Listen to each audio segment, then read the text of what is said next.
Lots of times, USA Kansas always talks about the school board and the superintendent kind of working as a team of 8, and I feel like we do that well.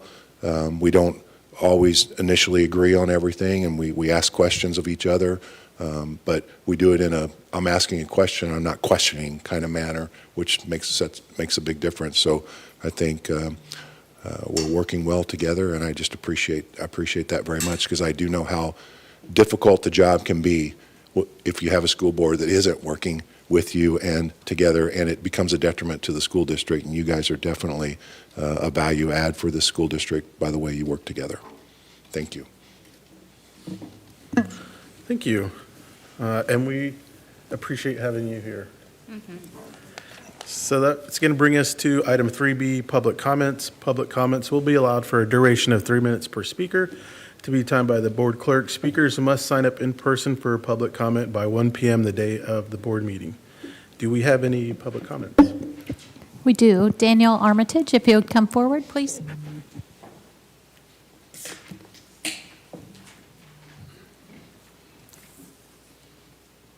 Okay. Thank you for the opportunity to speak. As our organization with Emporia Energy Softball reviewed the fee schedule and guidelines for using district facilities, I felt it was important to share concerns about how these decisions affect youth participation, access, and long-term outcomes for our students. Our community already faces significant barriers that limit involvement in extracurricular activities, especially youth sports. These barriers contribute to low participation as students move into middle school and high school. It's troubling that for a district our size, fewer than half of our students take part in school sports. This has an impact on student wellness, engagement, and even our ability to compete with schools of similar sizes. At the same time, we're discussing a new recreation center to expand community access while restricting access to the facilities we already have. Across the country, especially in larger cities, youth sports have shifted toward for-profit models. Families often pay high fees for club teams, facility rentals, and year-round training. That model may work in big metropolitan areas, but it creates significant barriers in communities our size. Where approximately half of our students qualify for free and reduced lunch, when access to facilities is tied to fees, participation becomes limited to families who can afford it, not only students who are motivated, curious, or eager to try new things. Strong programs aren't built by spending alone. They grow when students have opportunities to develop a love for the game, to practice, to play, and have fun.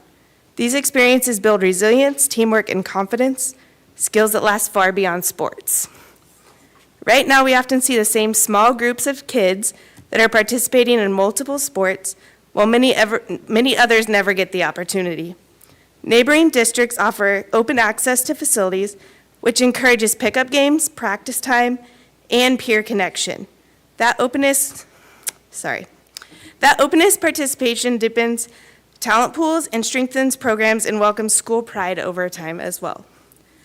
As a community, we should prioritize policies that expand access, not just for sports, but for arts and other extracurricular activities. When access is limited only to a small group it only benefits small groups of students. Often, the ones with fewer resources get left behind. I urge the board to consider how facility policies impact participation, equity, and long-term growth. If our goal is to increase involvement and strengthen programs for all students, then access and opportunity must remain at the center of our decisions. Our hope is that youth sports organizations and nonprofits can use district facilities without fees while working in partnership with the district to respect and care for school property. This builds trust, pride, and shared responsibility within our community. Thank you.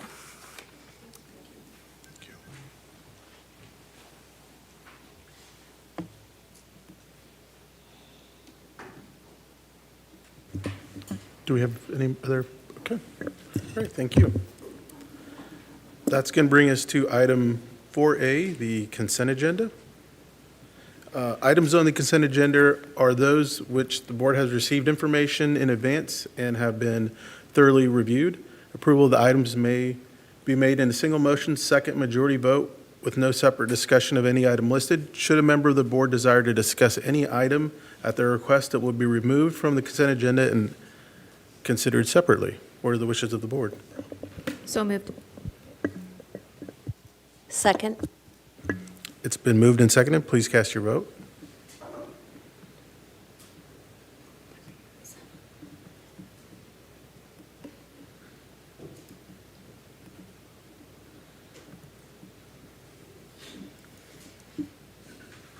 Motion passes 7-0. Thank you. That brings us to 6A, Football League Change Update. Yeah, we have Mr. Bo Welch, who is going to come up and share this item with you. This is not an action item, just an update. We feel like it's something that is of interest to our community, and we want to make sure that we get this information out and out into the public. All right. Hey, good evening, guys. I think I'm going to start, before I kind of get to that, just kind of how we got here, in kind of visiting with, Mr. Fisher. I'm going to go back 5 years, maybe 6 years, when our league kind of, in a way, disbanded. We had all of the schools our size left our league. At that time, I think 3 of those schools joined the UKC. We tried to join the Frontier League at that time. We were denied and kind of became the lone 5A in the Centennial League. Since that time, we've explored a lot of options, and I mean, everybody knows that we're in a tough spot. We're in a tough area. There's no really good place for us to go. So we have looked at many options, really in regards to football, in regards to our whole school.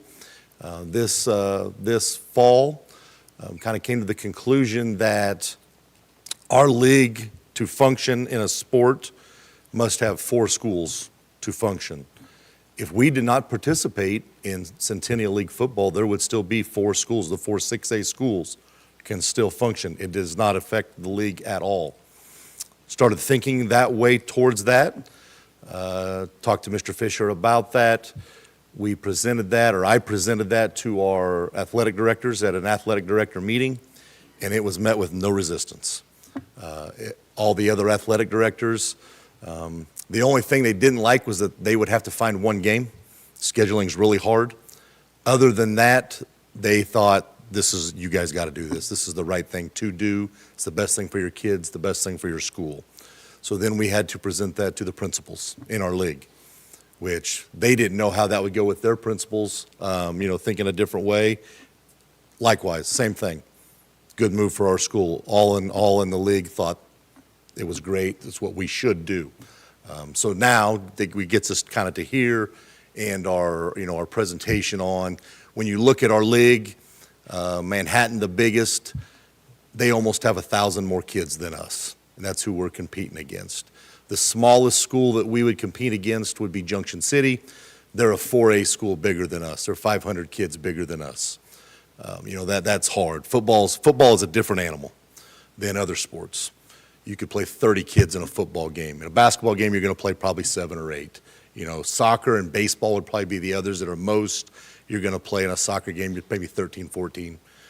Baseball, you may play 12. Football, completely different animal.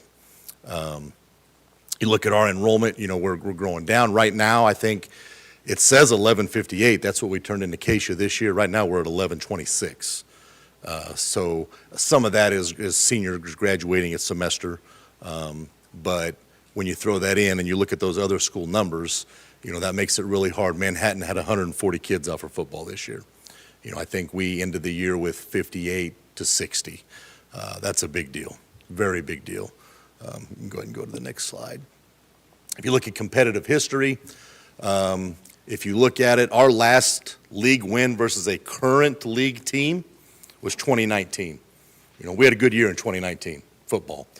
We beat Junction City, we beat Washburn Rural, but we have not beaten a league team since then. We did beat Highland Park in 2022, but they were one of the ones, that was their last year. They left the league. And you go back and you look at Manhattan, Topeka High, we're talking 15 years, 13 years since we have beat any of those people, which when you look at the enrollments, it's an uphill climb for sure. Go ahead and go to the next. If you look at numbers, I think the thing that concerns me We can talk about all of these numbers that are up here. The biggest one to me is, we had 58 kids out for football this year. We talked about you can play 30 kids in a football game. Well, a struggle that we have, and it's not just us. There are so many other schools like us, that aren't in a big area.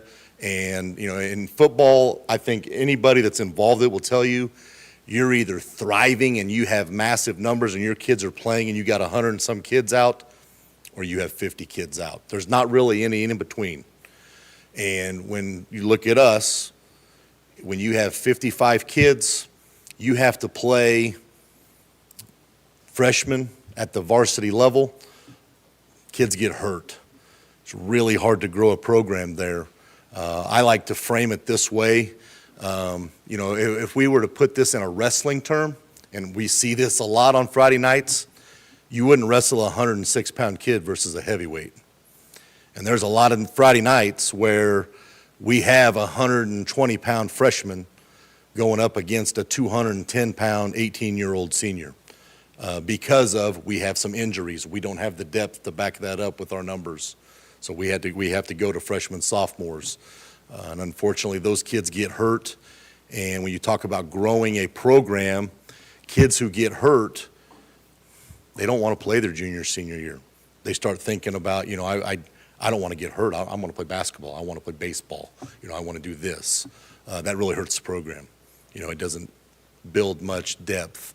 It doesn't help our sub-varsities, our JV, our freshmen, and kind of flipping the script in our league.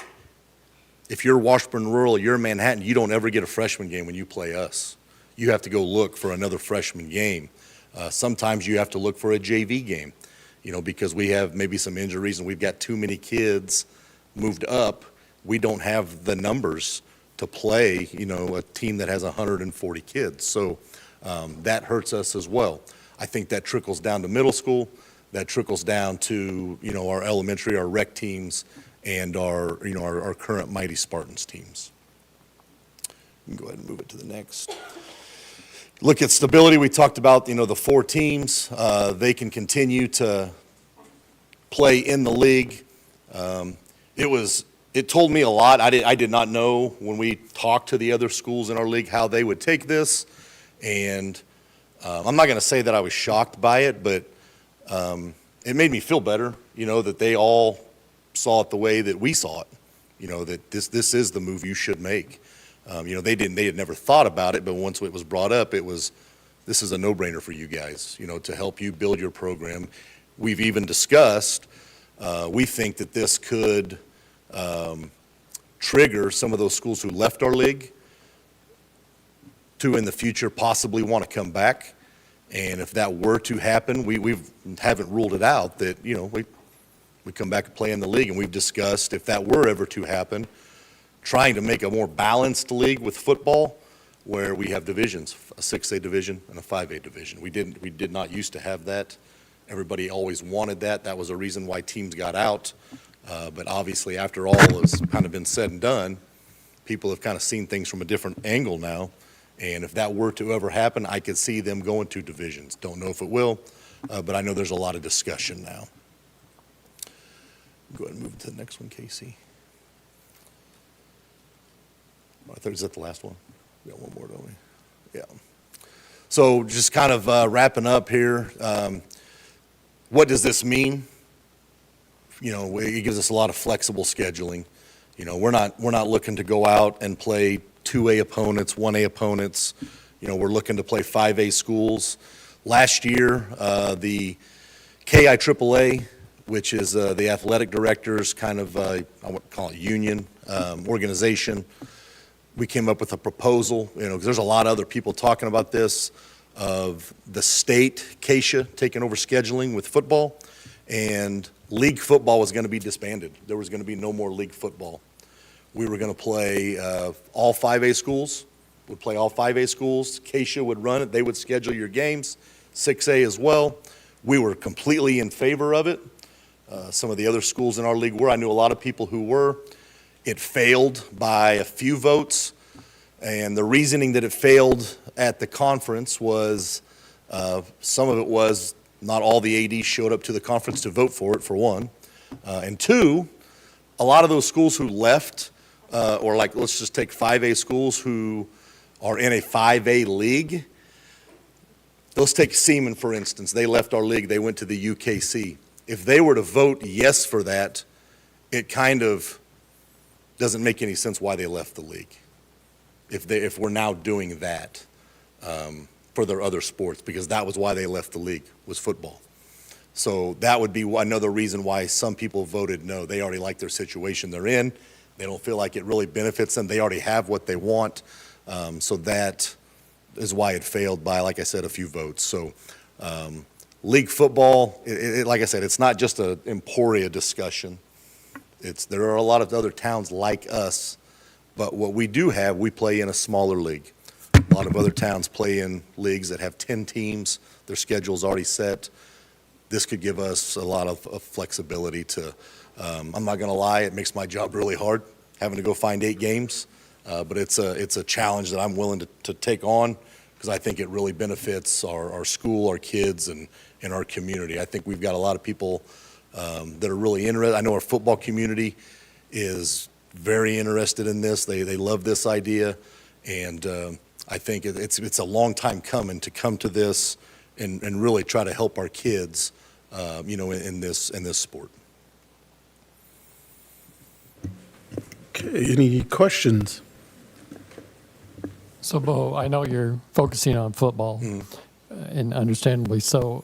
Do you see in other sports stability there with basketball and so forth? I think, you look, I'm not going to say I get upset, but when I hear we don't have success, we're having success right now all over the place. It's like when we have a down year, we're not having success. Well, we're going to have that, in our community. We're going to have a down year, but we're going to have a bounce back year. When you look at both of our soccer teams have hosted first round playoff games in the last couple of years. Basketball team's doing great right now. Our girls team is on the rise. Our baseball team won a school record 15 games last year. We're having success in other sports. So, when I talk to the majority of our other coaches, we're competing in those other sports and doing some good things. And like I said, football is a completely different animal as opposed to those other sports. And, safety, all of that, non-issues in those. Football's a different animal. I love this idea, and I'm so glad that you brought it and you've implemented it. I think your last bullet on this slide sums it all up. We need our kids to be successful and feel successful, and I think this move will do just that. So thank you for doing it. Thank you. I would just say that I haven't heard any negative comments toward this change, and I did hear Coach Goodman on the radio saying he supported it. So I feel like it sounds like a really good change. Well, I'll talk to, we love that Coach Goodman is with us. This is a move that we feel gives our kids confidence and gives our coaches confidence. And I know it's something that what I get excited about is seeing other people get excited. And to see our football community excited about this makes me feel really good.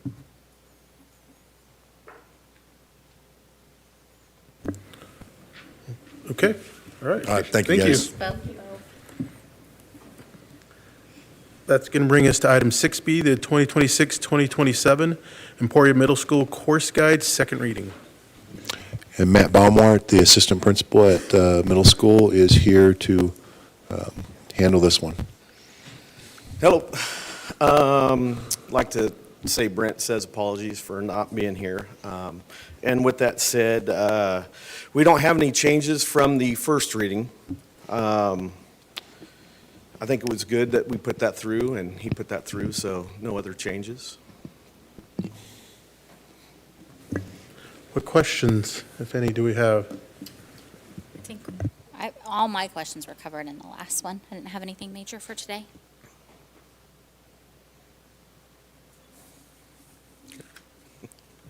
Okay, this is action item. I move to approve the 2026-2027 Emporia Middle School course guides. Second. Okay, it's been moved and seconded. Please cast your vote.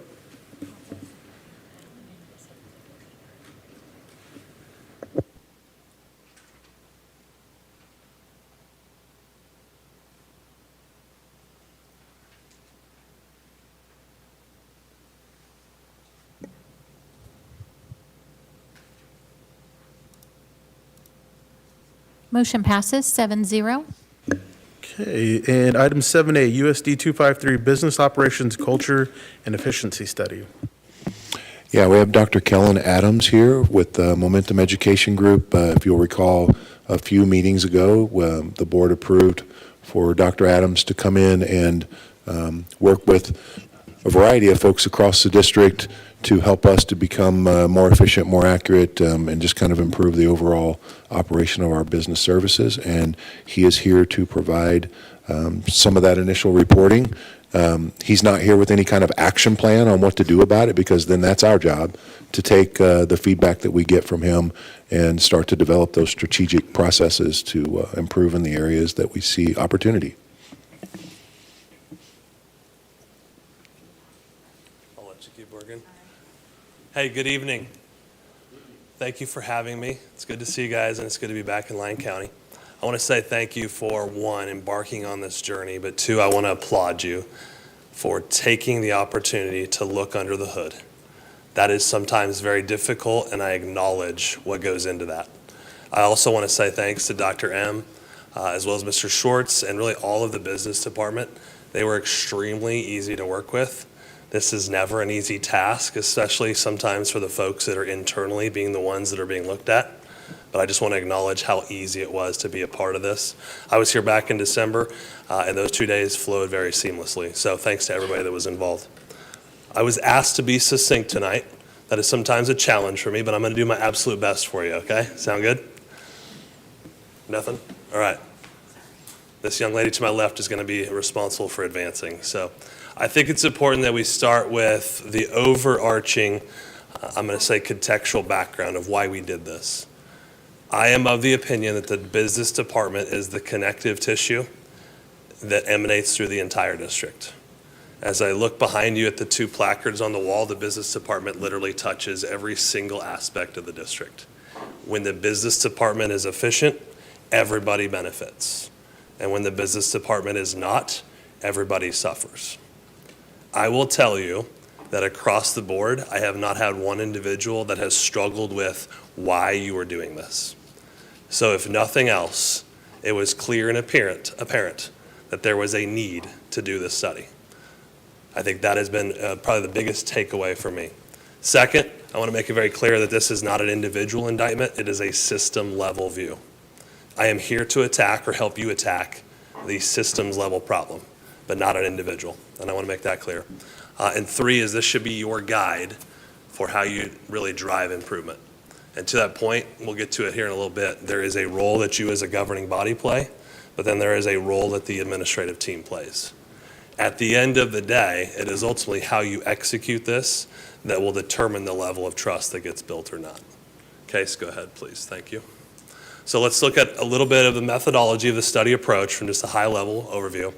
It consisted of individual interviews of focus groups over a course of 2 days. Those included both those within the business department, but also those external, yet connected to the business department. Third is it was entirely on site for the engagement piece. There is a high level, I will tell you, of professionally transcribed data. I think it was exceeded 300 pages. So I will tell you that this was high calorie content from the word go. But then there was also a good level of document overview, and I think you've got the comprehensive report that included those in the appendices. I won't have those up tonight, but those were a critical piece for me. They helped me see, if you will, some of the more non-qualitative data that's out there. So I was able to hear anecdotally from a number of folks, but then I'm able to see a process on paper. And does what we say on paper actually jive with what people say we do in practice, right? If what we say and what we do are in concert, we have a high functioning system. It is when those two are not in concert that we are not efficient. I'm ready. Thank you. All right, so as far as the comments and/or findings themselves, I want to be clear, these reflect patterns. You will not see any individual comments that will be released to the public. That is by design. And again, I think that is, one, within the spirit of the scope of work that was established, but two, what I believe ultimately helps build trust moving forward, okay? They are very much in themes, and I'm going to go over the 5 themes that were established. But probably more importantly than anything else, they establish these roles, but also these perspectives across a system. So there were many things that were shared, I'm going to say sometimes even ad nauseum, because they were that consistent across the number of stakeholders. All right, so we've got a total of 5 that we're really looking at for purposes of these broader levels. The first of which doesn't probably surprise anyone. It is in the realm of communication. But I've also added role clarity here, and you'll hear a little bit more about why I believe those are in a marriage together. There was a big piece about both process as well as workflow that was a critical part, especially for a department like this. Consider the number of processes that fall under the business department. Payroll is a primary example of a process that has to have a workflow to it. We also looked at both capacity as well as workload. At the end of the day, I see that your high school numbers are decreasing, just like my system. That will mean less money for your system. I'm hearing cost containment conversations are happening in 253. Efficiency by default will lead to, are we at or over capacity? And I will tell you that we're going to discuss that in a little greater detail, okay? Systems and tools, which are a fundamental part of doing the work, and then finally, organizational structure and alignment, okay? So let's look first at communication and role clarity. I'm going to tell you again, these are broader, overarching themes, so I want to stress that from the onset. But you do have what I would say was a fundamental issue of both a clarity, but also an ownership piece. Okay, and that to me is very clear across, again, a number of different stakeholders. So again, I'm speaking from a broader perspective.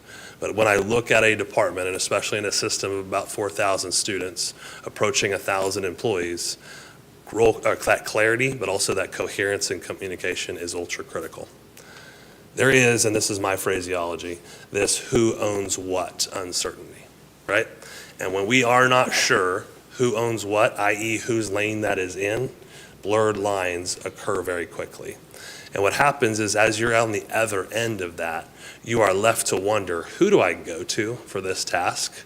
Whose email should I first start with? And that typically leads to frustration for the end user, whether that's the parent, the student, the employee, et cetera. And then third, and again, this is probably one I would say was overarching, is a look at both tone and predictability. What I always ask my superintendent peers when they first start in a district is to evaluate, do you have a bitey culture? And you might be asking, what's a bitey culture? When people pick up the phone, do you feel like you got bitten when that conversation occurred, right? And that's at the front desk here at the district office. It's at the receptionist desk at a district or a building level. It is across a system.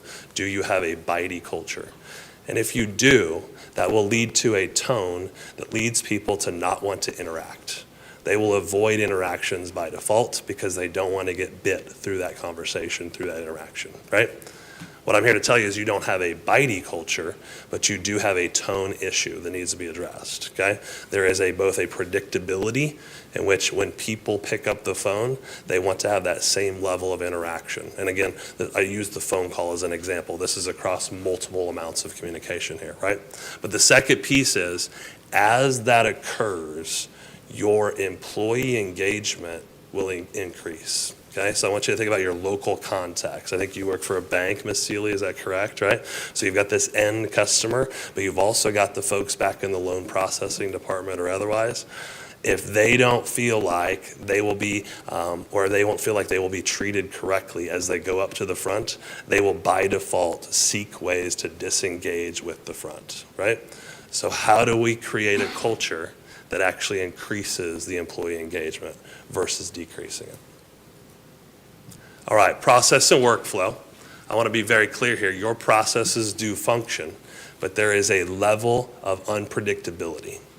Okay, and what you want to get to is to where the business department is so boring because things happen on such a schedule all the time that no matter what, it just becomes rote and almost memorized, right? What we don't want is a level of unpredictability. What we don't want is to wonder whether or not certain things will happen as they were originally scheduled, intended, etc., right? We want this to be the boringest department in the district by default, because it is known to be that consistent, right? Where some of this comes in is with your what I call bottlenecks, but also approval clusters. When certain things start to be channeled through what I call coffee straws, you have processes that will not be able to flow through the other side, okay? And so what we look at here is whether or not too many things are flowing through one or two different people, right? We want to spread that approval piece and spread the ability for a process to continue, right? In that case, again, if you're on the back end of that work, you cannot move forward until the front end has processed, approved, whatever it is that they need to do. And then third, something I always look for in these types of studies is, do you have individuals, typically internally, that are using workarounds? They are using some form or fashion to get their work done because it's not able to get done with the current tool, the current system, the current process, et cetera. If you have workarounds, that is a flashing light to me that you've got either a process that needs to be refined, an approval that needs to be unlocked, or some type of communication issue. Does that make sense? And I apologize, I am leaving space for questions at the end, so I'm ready, guys. All right, I do want to make it very clear, I do not believe this department is overstaffed, okay? I also really don't believe that you're grossly understaffed. To be clear, the scope of my work was not to look at whether or not you were truly over or understaffed. I believe your FTE is appropriate given the size of the district and the scope of work that's in front of them. What is not clear to me is whether or not those FTEs have a full potential that's been unlocked, right? So I'm here to say publicly on this microphone, I don't think you've overstaffed, but I also don't think you've understaffed. I think you are right-sized for where you are at today. However, as you run more lean, and you're going to have to become lean as cost containment continues, you're going to have and continue to run into a capacity issue and a redundancy issue. I want you to think about your local context. If one or two people are gone for an extended period of time, can the rest of the department continue to function? You should be able to do that. If one person's absence creates a major amount of work for either another couple people or a major bottleneck for another couple people, we have put too many things onto one or two individual plates. Does that make sense? This is where things like cross-training become extremely important. This is where things like role clarity also help. But at the end of the day, what I don't want to see is you have run so lean, but you have no capacity for error, no room for absences long-term or short-term. So at the end of the day, that minimal or limited margin is something I wanted to stress here. I'm ready, thank you. So from a systems, and I'm going to say overarching structural and trust piece, right? I do believe you have armed this department with the appropriate tools. So I applaud you for that. Sometimes you see business departments, but then they've not been armed with the appropriate tools. I think about the maintenance department and asking them to do their work, but not giving them access to mowers, skid steers, skid loaders, et cetera, right? You would not do that. You would not expect them to do that. The same applies with the business department. Think of one of the primary tools here would be your accounting software. You've got other things at their disposal. I am of the opinion you've given them those. The issue now is alignment with both training, but also with some of those back-end pieces. You've got to have multiple people that can be gone, step away, and the system and the process can continue to flow. I do think you have a knowledge concentration issue. And again, I call it that institutional memory or that institutional capacity. What we want is that our processes, our procedures, and our institutional knowledge live on paper and not inside of the brains of human beings, okay? Because when those people separate from the district, if those have not been properly transferred, all that institutional knowledge walks out the door on the day of that separation. right? So a challenge for you is how do we spread that knowledge to systems and across processes? And then finally, I do believe, again, back to this predictability piece, it will affect the confidence of the district vicariously through the business department, okay? Your business department, as some of the other departments that are represented here, and how they perform reflect upon the district. I say this all the time to superintendents. As the superintendent looks good, so does the school board. As the superintendent looks bad, so does the school board. The same occurs with a business department. When the business department functions well, the school board and the district look good. If a business department, or any other department for that matter, are struggling, it will predict, if you will, a lower level of confidence for stakeholders. All right, so first, I want to stress probably most important. These challenges are systemic, okay? They are not limited to one individual, and I really want to stress that. If nothing else tonight, these are across a system, and I am here to help you attack a system level issue. Two is this reliance on both the workarounds and some of the other things that we've mentioned. They are actually increasing your risk, and I want to be very clear about that and very transparent about that. I am here, hopefully, if nothing else, to help you accomplish efficiency, but at the same time, when we accomplish efficiency, we should hopefully minimize the risk exposure for the district.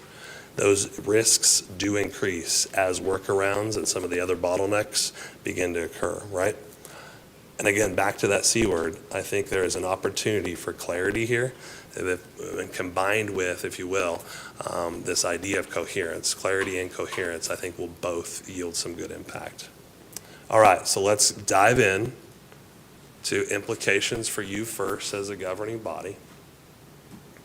I'm going to stress it, and you're going to hear it probably more often than you want to, but I believe that efficiency is inseparable. I really do, from risk management. And at the end of the day, we should, I believe, as the administrative team, as the outside consultant, whoever it is supporting the board, help you minimize risk whenever possible. And so as you become more efficient, whether it's this department or otherwise, by default, your risk is lowered. And I think that is so critical for you as a governing body of arguably one of the largest employers in the county. Two is, as we work through this, and I want to be clear, this will not get better in one single day, week, or month, right? We have to go slow to go fast.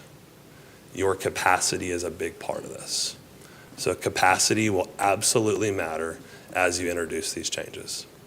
And third is, I believe firmly that your role is to set the expectations, what I call the guardrails and the guideposts, and to help guard the sustainability. It is administration's role to execute. At the end of the day, I think that is where the team of 8 operates best. All right, so if you can you zoom this one in for me, please? Thank you. I have created, what I want to stress is very much not set in stone. At the end of the day, I go home, I turn into a support role. It is really Mr. Schwartz, Dr. M, and company that get to execute this. You know that. But in my humble opinion, you need to take a long-term approach to this. And I've really divided this into 3 tranches. You'll see here a 0 to 6, a 6 to 18, and an 18 plus. You've got to build a firm foundation. And some of that really comes with some of that role clarity, right? You'll see there. That's the one I probably would stress. The other thing I want to offer here is that the majority of this is low cost. You are not going to be bringing in or adding to staff, right? Rather, this is through some of the processes, some of the systems, and really ultimately at the end of the day, some of the expectations being clarified. In that 6 to 18 months, the one I'm going to really stress here for you is alignment to system access and role-specific training. That to me is the critical piece that stood out. Folks having the right level of access to the things that they need to be able to do. At the end of the day, if I am asked to do this job, I need to have the tools and the access in order to be able to execute that, right? So these are targeted adjustments. And then in my opinion, you move into this kind of long-term strategic piece. And this is, to me, is where you're at the governance level. You begin to align this to priorities. right? I'm going to go back to what's behind you, right? Culture and communication is the one that stands out to me. This, to me, will speak highly to whether or not you have an efficient, but at the end of the day, a trusted culture. Your business department, again, is the connective tissue across the whole district. If they have a high level of predictability, that will lead to a high level of trust, which will then lead to a high level of collaboration across the district. At the end of the day, their performance is indicative of one of, or if not the only, perception that sometimes the district has. There are some departments that just don't interact with stakeholders nearly to the level that they do. They touch probably more departments and more stakeholders than anybody else. So they can be your trust champions. All right, I want to clarify before I open it up for questions what this is and what it is not. At the end of the day, and let's zoom back out, yeah. Thank you, Case. This is a roadmap. I will stress, Dr. M., Mr. Schwartz, they may have a much different approach, and I fully acknowledge they have the nuance of what's going on here. They know what will get done in 253, so I will stress roadmap, but certainly editable at this point, right? And two is this is system focused. I know I have said that a time or two tonight, but I really want to stress that. It is focused on the system across the entire department, and it is helping you at a time in which you have a number of challenges facing the district prioritize. At the end of the day, this has to be something that gets done, and I'm going to talk about that here in a second, but it has to be done in a way that is structured and layered and otherwise leads to long-term success. You've got to attack this in a certain manner that certain things will precede others by a design. If you go too fast on this, it is possible this can do more harm than good. So I will stress, go slow to go fast. I really think that is a critical piece here. I want to make it clear this is not a staffing reduction plan. At no point would I see a need or a reason to make that recommendation. I believe this department is right-sized. Two is I don't view it as an operational directive from the board. I do think the board holds the superintendent accountable to ensuring that this work moves forward. But at the end of the day, this work is really for the administrative team to create those structures and process. Your role as the governing body is to see to it that it gets done. And I want to stress it's not an individual judgment or otherwise. All right, let's land this plane. I want to stress you have very, very strong people. Your number one asset is your human capital. And I firmly believe you've got some very good people working here. What needs to be unlocked now is their potential. Things need to be removed out of their way. There are certain barriers to them rising to their full potential. But I want to stress you have good people. Now it's a matter of getting good processes behind those people, right? You've got an opportunity here. And it lies in this both alignment piece, but also in the clarity and pacing. And this to me, the alignment piece, I think we all probably are in agreement with. Where I struggle sometimes is seeing where we try to go too fast on getting this work done because we want to get all these improvements made, right? We have this efficiency study completed, let's get it all done, and we go too fast. So I would stress establishing an appropriate pace is really critical for this piece, right? I do think you've got some administrative next steps, but again, I would yield to the folks doing the work at the end of the day. But I'm going to tell you, and I'm going to end with this, how this gets executed determines how well trust gets either built or broken. So the next time a big decision that the district is faced with, they're going to hearken back to how well did you handle these findings and how well did you take those and put those into action. Thank you again for having me. Thank you for what you do for the kids at 253, and I would certainly stand for any questions.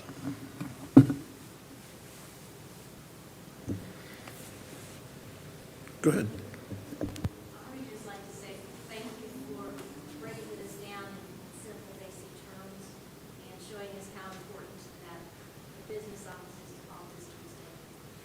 I think the way you presented this helps to clarify the significant importance of the business office and how they really do keep the district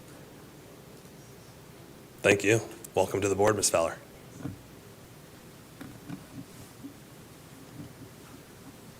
I have a question about workarounds. I'm glad you brought that up, and that was pretty common throughout the thing.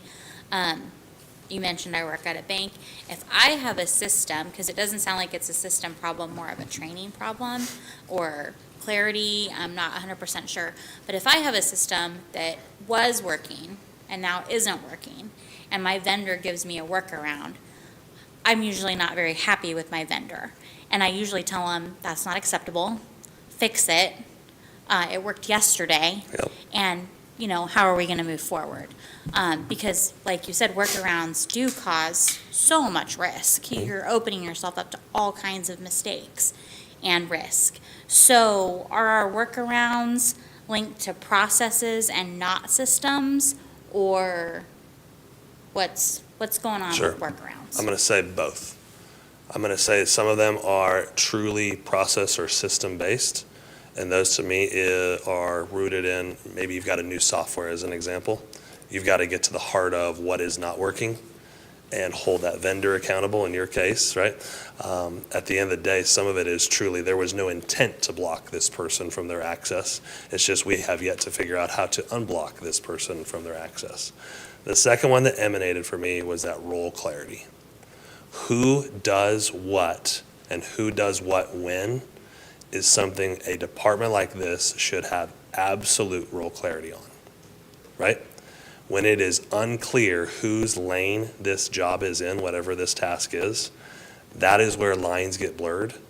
And we may have two people with unnecessary access, or we may have two people, both of whom need access, and neither one of them has it.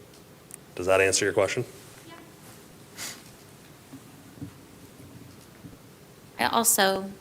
I'm hearing you about going slow, but when I see some of the things, like, I get the formalizing the cross-training, but realigning workloads with roles and things like that, I don't think you would have made this recommendation if it weren't sustainable. But that's my worry, is where we're at right now, sustainable for 6 to 7 whole more months. When you take into consideration how important the things in that 6 to 18 month range are. I'm not saying we would knock all those out Sure. by any means in the first 6, but should we be aiming for 9 on 2 of them? You know, like, Yeah, I get what you're saying. yeah. Because people are watching, right? So you just had me come and present these findings, so they're ready to go tomorrow. You could start putting things into motion tomorrow morning, 8 o'clock, right? The reason I stress the go slow to go fast is a lot of this is challenging for this department, because at the same time of asking them to continue to function, it almost feels like an indictment on them at times, right? What you don't want to do is damage every relationship in the process, right? There is a foundational piece of trust that has to become embedded in every conversation, right? I also acknowledge that you're going through other things like cost containment. You're still trying to educate 4,000 kids, and you're still trying to do all the other normal district work, right? So this is one more thing that gets added to the plates of several people, right? Is there value in showing some immediate action? Yes. And this is where I stress to folks that are on the execution side, find the low-hanging fruit and chop as much of that off as you can immediately. That shows folks, hey, we're taking this serious and we're planning to put this thing into motion. I think too, sort of, thanks Leslie for asking that question and for your response, because I think there's this tension of, remembering, and Dr. McGee, he always reminds us that this is about like processes and procedures and not people. Totally agree. So I want to just name that. But so we've got this tension of, uplifting and supporting the business office, but man, we have a lot of stakeholders who also have shared with us their experiences, which probably led us to this point that we're at right now. So how do we find that balance of going, so we can be successful, but also making sure our stakeholders, their needs are being met too, because those are equally as important. Yep. And so you can't put one in front of the other, but you got to kind of move them forward at the same time. So how do we do that? Love that. This sounds cliche, I promise it's not meant to be, but I want you to be super tough on processes, and I want you to be gentle on people.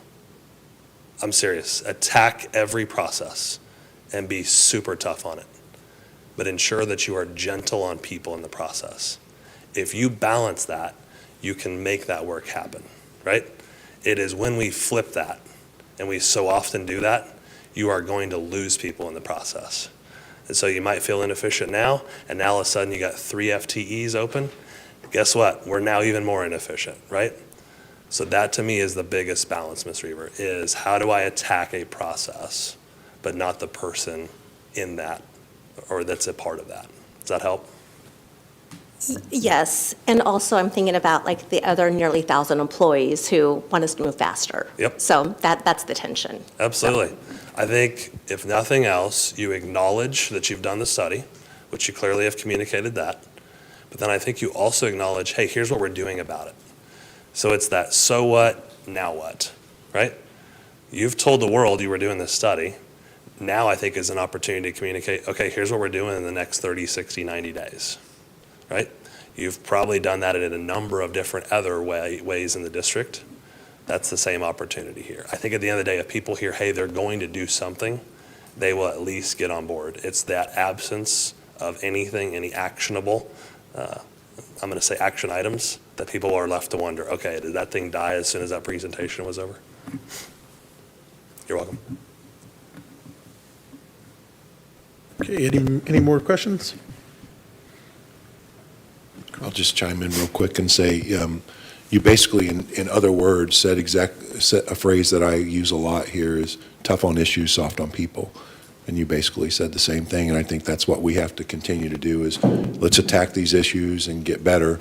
I mean, you found that we have knowledgeable people. Mm-hmm. We just have to, and I acknowledge too that there are times when we probably need to provide them more professional development in various areas and so on too. And so there are things that we can do pretty quickly. I think it's important for us to communicate what we're doing as a result of this study.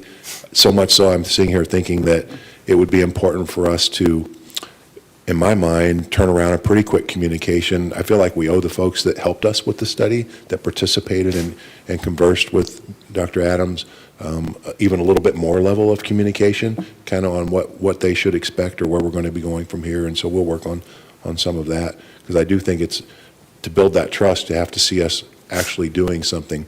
I see this working into, we didn't get it done this year because, boom, we were here and we started tackling issues. But from a year-to-year basis, I would like to see the board work with administration to develop a list of, 5 to 7 action items in various areas across the district where we're focusing more attention there. It's telling us how we should focus our work. And to me, this study and the resulting strategic approach that we take to it should be one of those action steps that we monitor very closely over the course of, starting now and over the course of the next year. Thank you for that, Dr. McGeehee. I really appreciate the work that was put into this study and the findings, and I'm excited for the next steps that we can take. And I agree about being strategic and open in our communications and planning moving forward. But to echo Jamie's point, what could we expect between now and the end of the school year in terms of, as a board, what we could expect either from you or from the business office, and what should we anticipate? Right out of the chute, from my perspective, is just a focus on customer service. I think that will do wonders initially, just to focus on how do we want to communicate with others and being as responsive as we can. And again, working with Josh, I feel like the fact that we were doing this study has already kind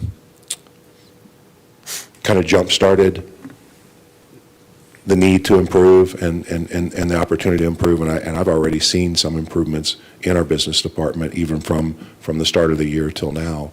And so I think we need to sit down and process each area of this and decide, okay, what can we do over the course of the next 6 months, create some specific action plans to address those issues. And then again, going into next year, even get more formal, create those board action items, start tackling some of these longer-term things. But, I don't have specifically what we would do starting tomorrow, but I think if I start anywhere, it's just making sure that, our business office starts to become boring. That's our goal.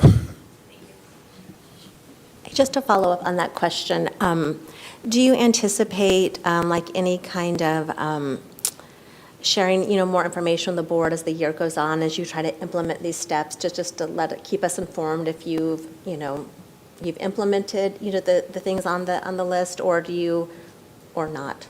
So. I think you're throwing me a softball, Jamie.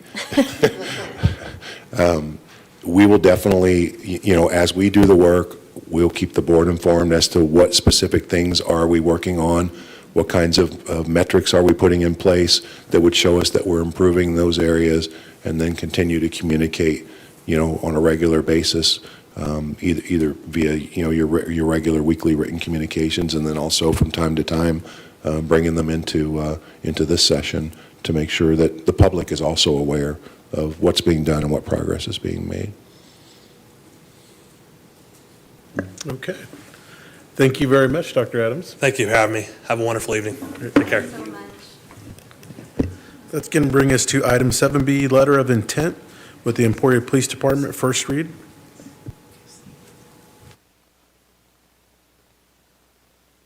Yep, Dr. Mickelson is here to present this one. Hello, everyone. This is our first read for this SRO agreement, and we have been working on this for quite some time, and what this might look like for our district. Initially, we had anticipated possibly needing to look towards 2 SROs and what that might do for us as a district. I want to just kind of do some history here. In the past, when we had posted a position for a security guard, it took us an extensive amount of time to finally find Brian, which we're so happy and thankful that he's here. So we are coming into this with the possible partnership with EPD, with the Emporia Police Department, knowing that there could be some trouble finding someone to initially get placed, and then obviously that person would need training to become a school resource officer. So this is just the first kind of, jump into this possible partnership. And so this is truly a letter of intent for that partnership for 1 SRO for the next school year. And then you can also see, as you move down through the document, there is, again, this is a rough draft, a very rough draft of a first initial tentative agreement with Emporia Police Department. They have not, our first step is bringing this to you for an action item for the next board meeting. And then it would go to them as an entity. They would possibly make some changes, updates, edits, and it would come back to us and back to you all again for another look. So again, this is just the first look at this, and we'll move forward. But initially, again, we're looking at possibly having 1 school resource officer through a partnership with Emporia Police Department.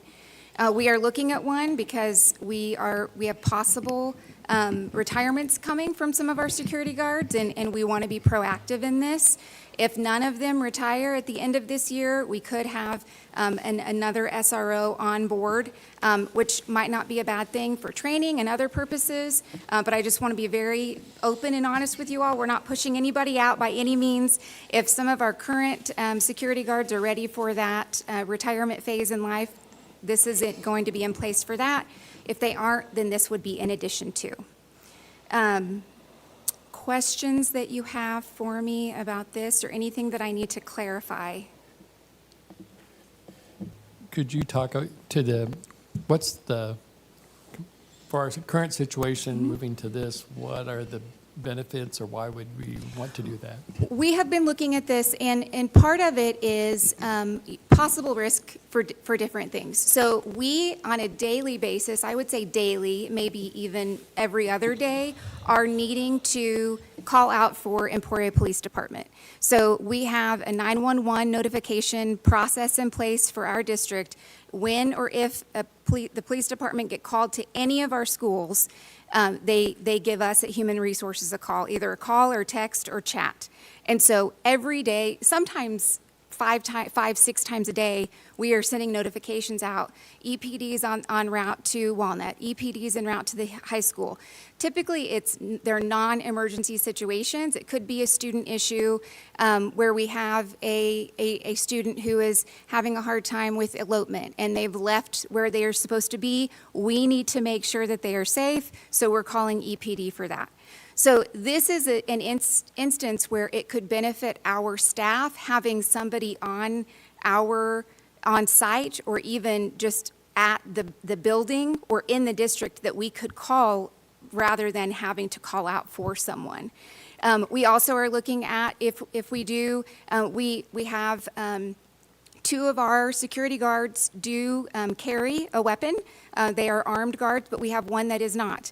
And so having that partnership with Emporia Police Department would help because they would make sure that they are fully licensed and have all their certificates to be armed. And they would keep track of all of that along with us, making sure that all of them are up to date in their trainings. This also helps moving forward if we do keep a security guard or 2 on staff to make sure that our people are trained, and we would partner with EPD to get all of those trainings in, and we wouldn't have to look out. KSDE is great about offering trainings. We also, Lyon County is wonderful about letting our guys come, but we would have that kind of, partnership to where we wouldn't have to search outward. We could really look internal and have those trainings. Those are just a few that came to mind. I have a couple of questions. So, one of my biggest things is making sure that when kids are at school, they feel like they're at school. And so, like I noticed on item 9, it talks about SROs will be in standard duty or soft uniform unless otherwise agreed to. And I think I do have an opinion that, I think the soft uniform, I would have a hard time seeing like a fully dressed police officer, though impressive, that could, be intimidating to some students. So that's just a thought that I have for, a future revision of this document. Absolutely. And we, like I said, this is the first time, so myself and then Mr. Nicolette, we are in contact with, Chief Owens and everything, and we would definitely make sure that that is something that we could put in place there. We kept that in because in the past, our SROs, we have had this partnership with EPD, and they have been in all of their uniform, their full hard uniform. And so, but if we wanted to change that language, we could definitely do that. Okay.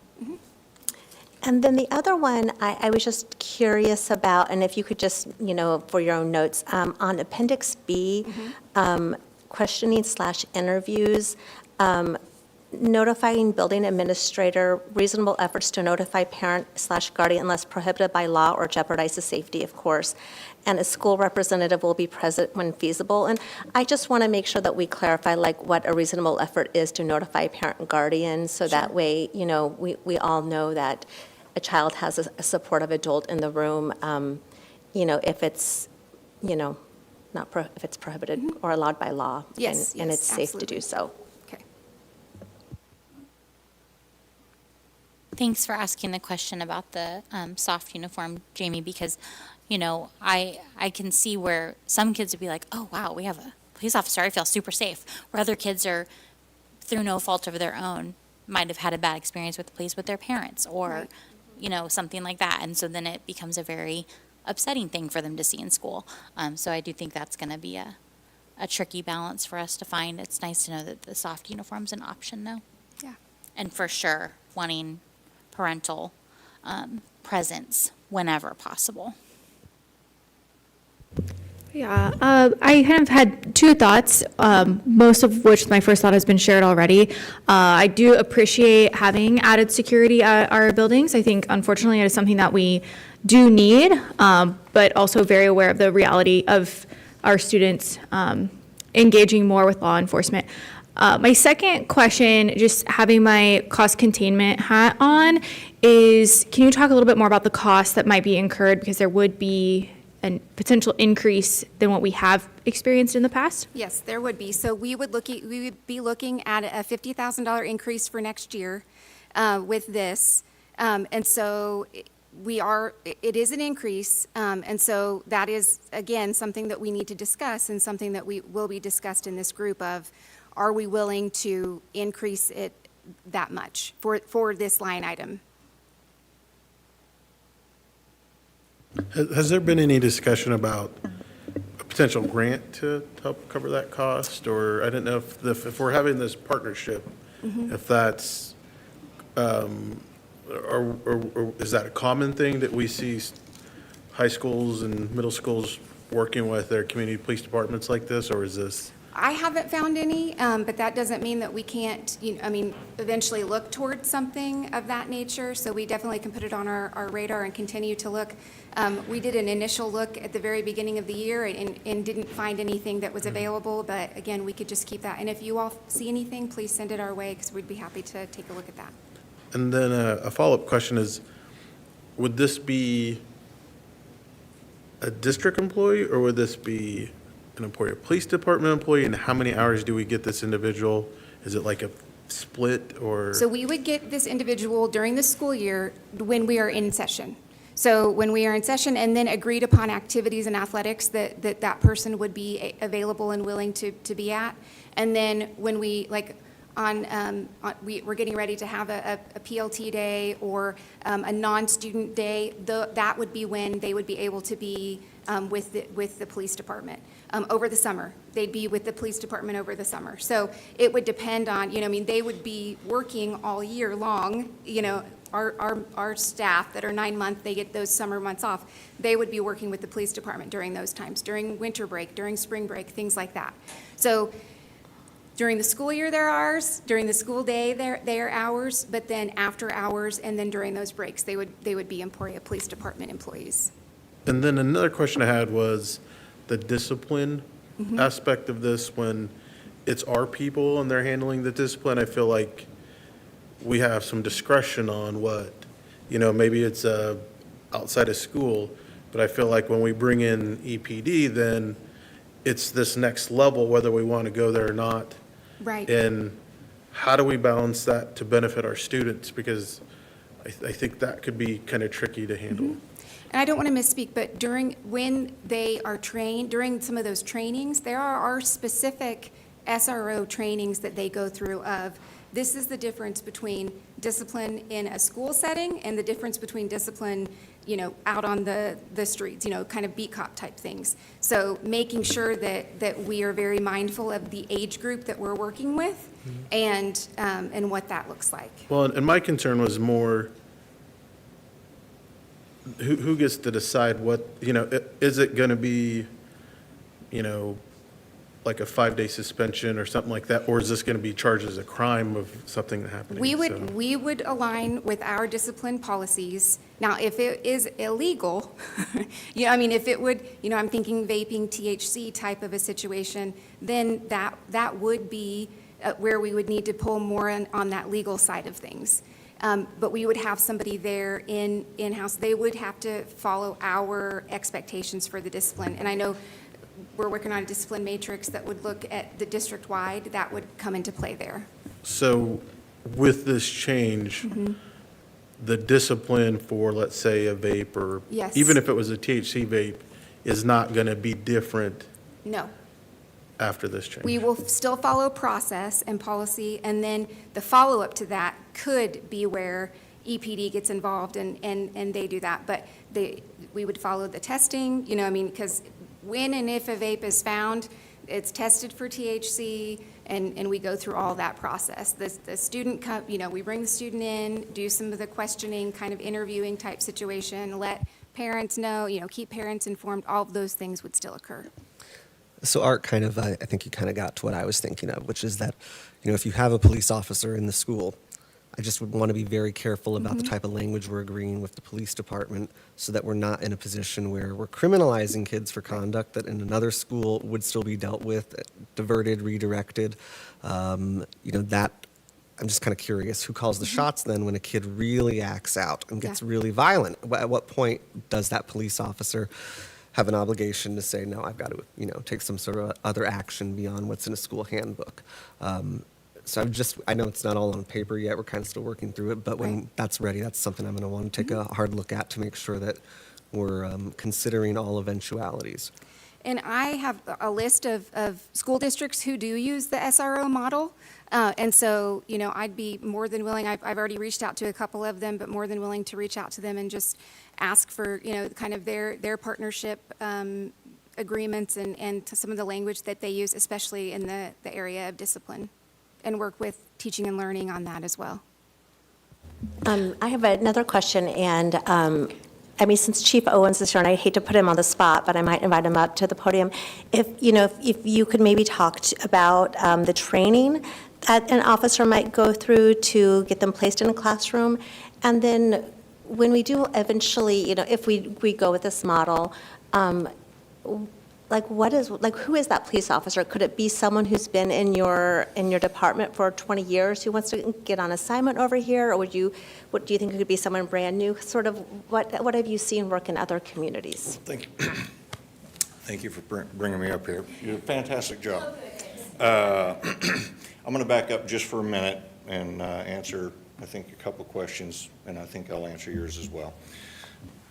Nothing's going to change. We're going to have an officer there who's going to be trained. We are mandated by the state every year. Every officer has to have at least a minimum of 40 hours. I can tell you in Emporia PD, we have a lot more than 40 hours. There are school resource programs. I think she touched on this a little bit. They would have to go to that before they can be a certified school resource officer. We already come out to your school more than we'd like to. It's not a bad thing. We've all been kids before. We're not going to come out there. This is not a program to rule a school with an iron fist. All right. We come out there right now, and we have people with vapes. We have our kids with vapes and whatnot, and we ask the school principals, hey, what do you want to do? And 90% of the time, we let the school district handle it. When we have a crime, we will come out and handle it. It was very well put. It would be nice to have an officer on scene at the school. We drive all over town all the time, and we're very busy, believe it or not. And I think this is a fantastic idea. It was talked about with the previous superintendent, kind of went down the toilet there for a minute, and here we are again today, and I'm glad it's here. My thought initially was one school resource officer. I think most of you have been here since for a long time. We had one out here a long time ago in the late 90s, and it just kind of went away. I think a lot of egos got in the way, and it's kind of ruined it. I think it's a great program. I think it'd be very beneficial to our department, to the school district, and to this community if we have the right people. We are not going to send out some fresh out of KLETC rookie. My thought would be an officer with at least 5 years of experience. They understand how we do things when they get through that process, and they have a little bit more maturity, I guess, for lack of a better word, but that would be my suggestion, and my procedure on that would be like that. We don't allow new officers to step up and get on our SWAT team or be FT field training officers. They have to be here for a while and learn what law enforcement is all about before we let them do any of these activities, special projects or whatever you want to call it. Yeah. But I just wanted to put everyone to rest on that. I know Art, I'm sitting back here going, no. Yeah. So I'm glad you brought that up. No, that's not the intention of this at all. I see school districts all over the state now, going to sporting events and whatnot, and I know some SROs, and it's a wonderful program in our schools, and we have a great board, we have a great school district, and I think done properly with, like I said, check the egos at the door. This isn't about EPD, it's not about USD253, it's about what's best for our school, our children, the people that work there, and this community. And I think it would make make it a lot safer. I really do. Yeah, thank you. Questions? I just want to say I appreciate the work that's gone into this so far. I would like to know maybe a little more about other districts comparable to ours and the positives and the negatives they've seen. I've taught at both the high school and the middle school level, and sometimes when even the word police officer is mentioned, they turn into the ugliest people I've ever seen. Yeah. And I don't want us to trigger negative Yeah, absolutely. impact from our students. Yes, I can do that. Mhm. Just to clarify it, and I think you've implied it, but this would be the same individual throughout the year. Yes. I mean, it's not come and go. No, different. absolutely not. It'd be the same person, and that they would just, I mean, each calendar year, they would continue. Yep, okay. Any more comments? Okay. Okay. All right, thank you very much. That's going to move us to item 7C, the district facility rental usage approval, second reading. Yeah, Mr. Swartz is going to come up and handle this one. I do want to clarify and note, and he would probably do this as well, but we did meet earlier this week and kind of make some revisions to some of the category costs within there, and made sure that any kind of youth organization, youth activity, all, down through that category C is paying zero as far as rental fees to use the space. So for our youth groups, it's pretty much down to kind of the way it is now. If it's being implemented the way current procedures written is, if there's extra custodial costs, things like that, then yeah, there's a charge. But it's more or less recuperating any existential costs that might come as a result of the activity, and not for actually renting the facilities. I might have stole some of your thunder, but. Well, no, you're good, because I would echo the reason why we want to manage have our facilities be used, but also keep them protected in a long-lasting state. So the balance, I feel like, as I'm listening to this, is our staff want to make sure they're held accountable to keep those facilities in good order at the same time when there's visitors coming in and sharing that space. So it's kind of this agreement is there to help our community have access, but also in a way that we can keep these looking nice. So since we last met, there was a facility group that met late December. A few adjustments from December till now was made. Several of those were on the fee structure. I think a lot of the numbers were the very same number for a lot of those spaces, and we went through and adjusted those to better fit what we felt that space would be like. Dr. McGehee did also mention, we did change the column that would include students, which is that column C, went from, I think it was a 10% charge down to 0, which then allows anybody who has kids into the building would not have any charge. I think the other piece was, if there were individuals or groups that were misusing facilities, then there would be consequences, a warning, kind of a 3-stage system of a warning of making sure you're taking care of things, and then, a potential gap in using it, all the way to not being asked to come back and use a facility.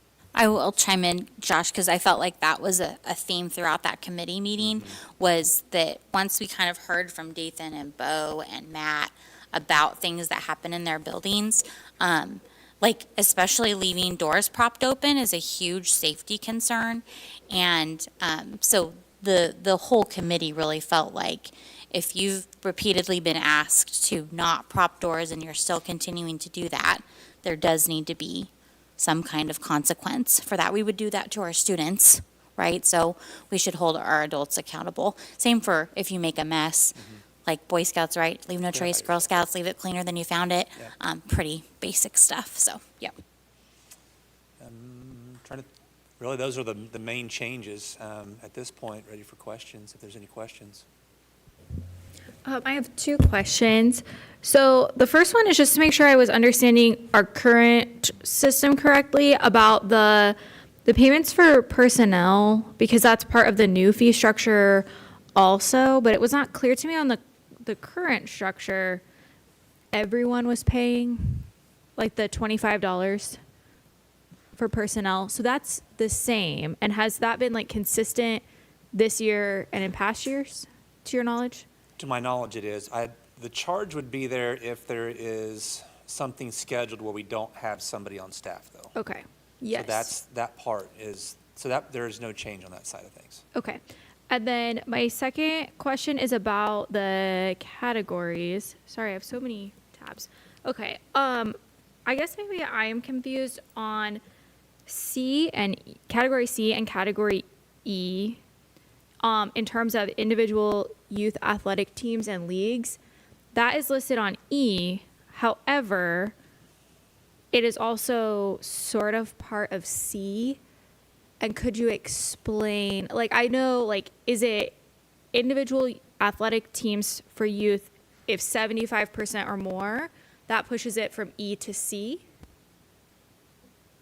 I think the E, wasn't that what we said based on Bo's feedback, was like if you're hosting a tournament, like if it's a for-profit event as opposed to just a practice, then you fall in E because it's become a moneymaker for you. I thought that was Yeah, I how think- maybe they ended up there, but I could be wrong. And I think the other piece is related to what percent of students from Emporia are on those teams. If we have an outside group that wants to come in and use the facility that doesn't have any Emporia students on that team, then there would be that, they would fall in category E.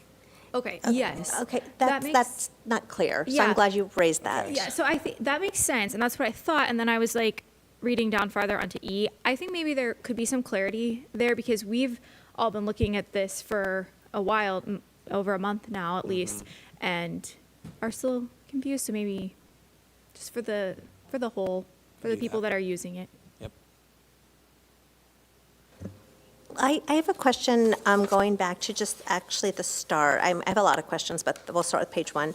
So I love this idea that we have these blocks where you can request usage for this range of months, but you have to put your request in by February 1st, let's say for the first block.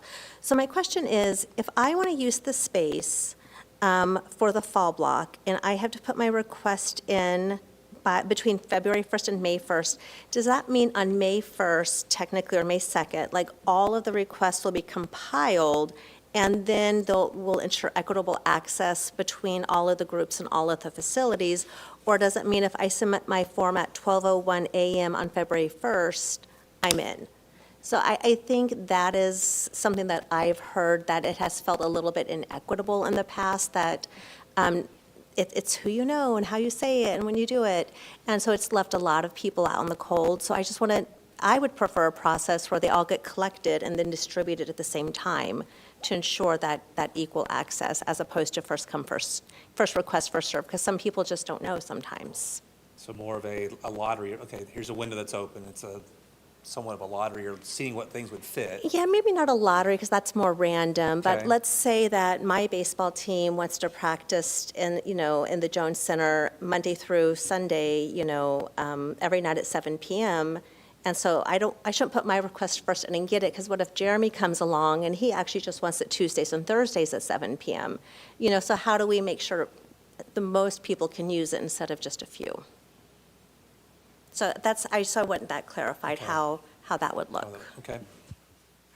And I would also be careful there, because when you're at the point of, I agree with what you're saying, but we need a process. The guy got me thinking about processes earlier. You have to have a process, otherwise it can still become who you know and who's favored and who's not when you have a clutch of these applications, and then you have to balance out which one to pick. So just keeping that in mind too, so it doesn't, cause the same issue. Yeah.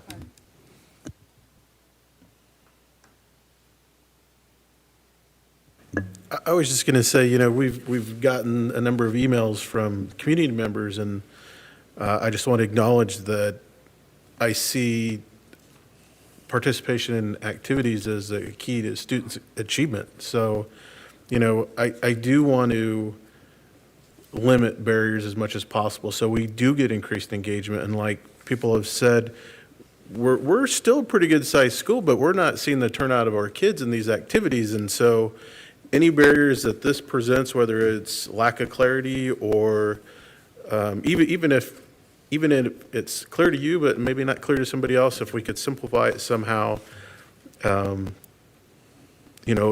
A, B, and C are not being charged, can we just have one instead of three? Yeah. So I would really like to see this simplified down and then brought back to us. And that, with these changes that we heard, which I think are some good changes, that might give us a little time to get some more feedback from the community now that they've seen these changes and like, okay, I'm okay with this change, and then I still have this concern about the scheduling piece, which I know is not going to change overnight. The other thing is it just highlights how much our buildings are used all the time. So I just want to create awareness for our buildings are being used like every night. And it's going to be hard to say, oh, this team gets Jones at this time, and then if we had a lot of teams, people are going to be left out. And it's going to be easy to fill that way. So,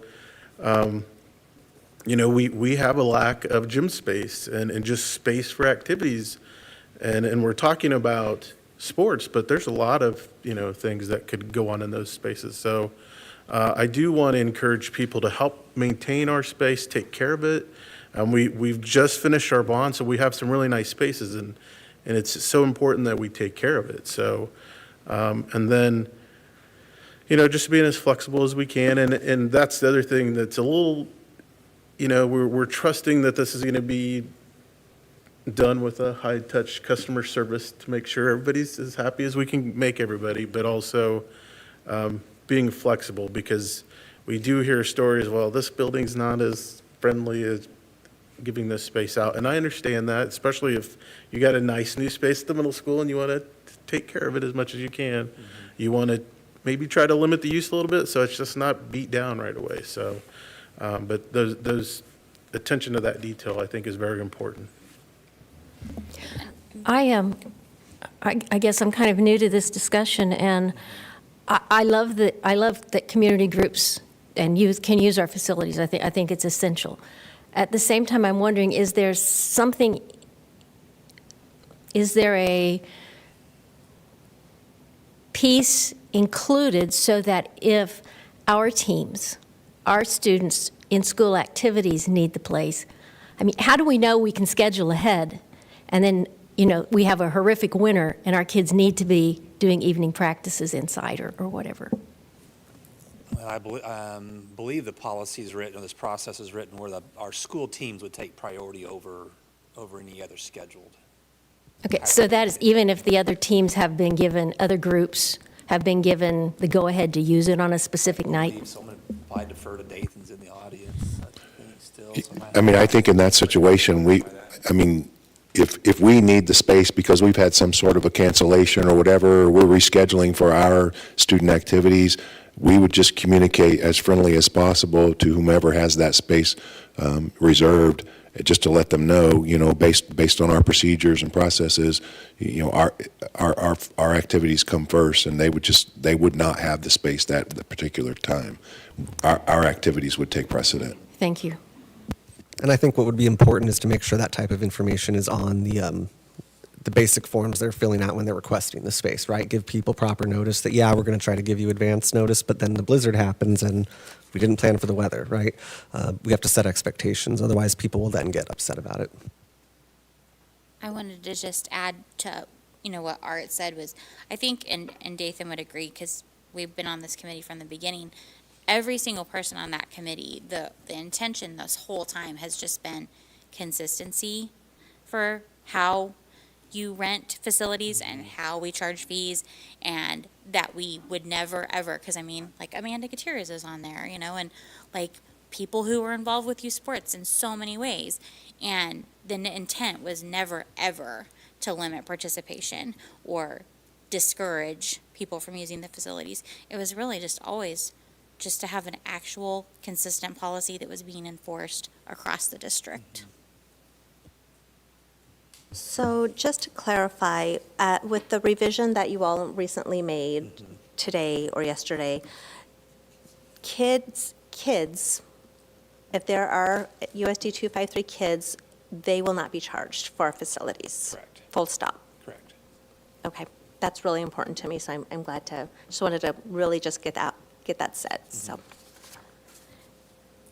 And then The other one, and I think this goes to Art, the other question I have, it goes to what Art was saying, is that, we need equitable and efficient use of district facilities. And so how do we implement this from the district level to make sure there's equal access between the buildings? That this is all enforced at the same time, because I look at the people who are going to be administering this, and it's, it's our building secretaries. I've worked closely with Jill at the high school, and she has always been a dream to work with, to use those facilities. So I really appreciate how she's managed it. It's the only facility I've ever used after hours, just want to say that. But then I also look at some of these fees, like $5, and I'm like, our staff's time is pretty valuable to be writing invoices for $5. So I don't know. That's where I'm just kind of I posit some of these fees because what do they say, is the juice worth the squeeze? And that just feels like that might be one of them, is the juice worth the squeeze when it's just for so little? Because I don't think any of us want to make money off of this. We just want to recover some of the expenses. I also haven't, and not that we need to be super clear on it, but that was another thing, is I'm not sure how the billing, is it a billing process? Is it going to funnel through the business office, which we already know is being taxed quite a bit right now? So how would that work? Do our building secretaries know across the district about this yet? Have we got their input? Just some of those are my concerns on that. Yeah, from an implementation standpoint, the current year that we're in, we were leaving the same process in place. So the reservations for the summer, for example, that window of time between December 1st, I believe, until February or March would have been for the summer. So our picture was to start this in the summer and in the meantime kind of keep things status quo until we get till next year, which gave us also time to work through some of these questions and process kind of things. So currently there's a form that would be filled out. The building secretaries would collect the fees and then send those to district office. And then, so really each building's in charge of making sure those collections are taking place on that end. And I do feel like it's kind of it'd be a tough task to try to manage all these requests. And I think it'd be worthwhile to see if there's some sort of software that has a calendar and has a form that people can fill out so we get the same information from everybody. And I don't know if we already have something like that, but With that'd an be online great. payment system. Yes, exactly. We do not at this time, but another part from a training standpoint, this has come up in our district leadership team with principals, here's this policy, where are we at currently, what does implementation look like, how do we do this consistently, those kind of questions. So I feel like we would continue to revisit this and part of this is just sharing between buildings, calibrating to make sure everyone's doing it the same way, just through conversation even. Leslie, what you said about talking to, the building secretaries have to implement this and what it would look like made me also think, Mr. Welch has formed or has had meetings with a lot of the youth coaches and trying to build that relationship so we can all get kids more involved in our activities and athletics. And I wonder if maybe we could get feedback from them on this as well. I mean, they are the stakeholders who will be impacted by this, but maybe he could take it to that group and get some feedback as well.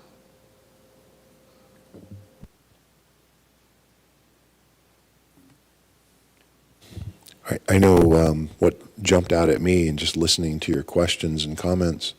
One of the things we've tried to accomplish here is to avoid any particular group just putting a blanket reservation on a space and it's just to infinity, right? And so we're trying to work on access. I would be interested in talking with the folks that are actually processing this now to think about what would it look like if we just collected everything for a period of time for that next block, and then there was a process to go through and try to make sure everyone, was accommodated. You're going to have some conflicts, so then you have to start talking to people about, hey, and you could keep track of when things come in, so that when you have a conflict, you might have to go to, okay, first come because they wanted the same space at the same time, and we don't have any way to get around it. But I think that's kind of some of the work that I would like to see us do is how could we collect them and then work out a process to be fair to where everyone gets a space. It might not have been their first choice, but that every kid has a place to practice or whatever it might be that is happening. And I don't want to prolong the discussion, but Leslie mentioned the issue with propping the doors. So our facilities are secure. So to be able to get in, you have to have the little fob or whatever. And so if you got parents dropping off kids for practice and the door's locked, what's a reasonable way that we can get kids and parents in who are coming for the next 15, 20 minutes to get into that building? And so it is a challenge. So I think we have to think about that. If we want to change that behavior, we have to, understand. Could have a door holder like kindergarten. Yeah. Somebody gets to be the door. You're propping the door, yeah. Well, no, I you love Or it. we have a little, close it each you time. bring your little brother, sister in there. I love the chore chart in kindergarten. Yeah, That was the best.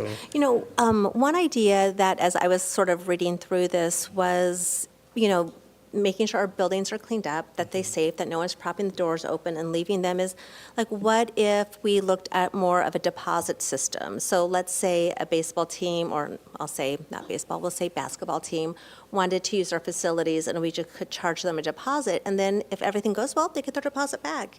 And if it doesn't go well, we get to keep the deposit, which is, what it's for. So just trying to think of ways to be more flexible, to hold everyone accountable, to keep our buildings clean, safe, secure, but, making sure there's skin in the game. So currently there is a $100 deposit, and felt like that is creating a barrier for people using the facility. Also places a dollar amount or a check in an envelope for a secretary to keep track of, which from a process end, which is why we shifted to like the 3-strike piece. If you're not going to take care of things, you won't be able to use it, rather than trying to keep track of money that was deposited, those kind of things. So that one we've worked through a bit. I feel like we got quite a few complaints just from our internal staff just on this isn't making sense kind of thing. Okay, thank you. Yeah. I would just like to say, I really appreciate hearing everyone's comments and our questions, that at least for me, that none of this was ever about restricting access, or that I'm hearing from all of us that we do value the sports and activities that our students are participating in, and we just want what's going to be an efficient process to manage this whole system, because it's a lot of buildings and a lot of people and moving parts, and it has never been about our students and access to the facilities. So I motion we table this vote until potentially the next meeting, I right? second the table. Does that work for a tabling, or do we even motion to table? Do we, yeah. Okay. I didn't get the answer. Do we need to vote on this or we don't? Okay.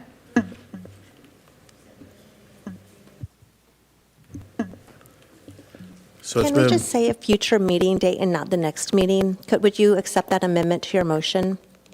Did you? Yes. Because just with some of the questions we asked and Sure. some of the feedback, there might need to be more Okay, time. yeah. Casey, do you need to fix for their amendment? I amended, instead of the next meeting, and just a future meeting. So that way the team has more time to compile the data, get the feedback.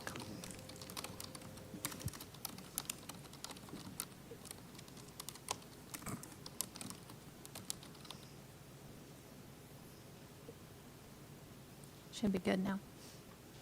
okay, it's been moved and seconded. Please cast your vote.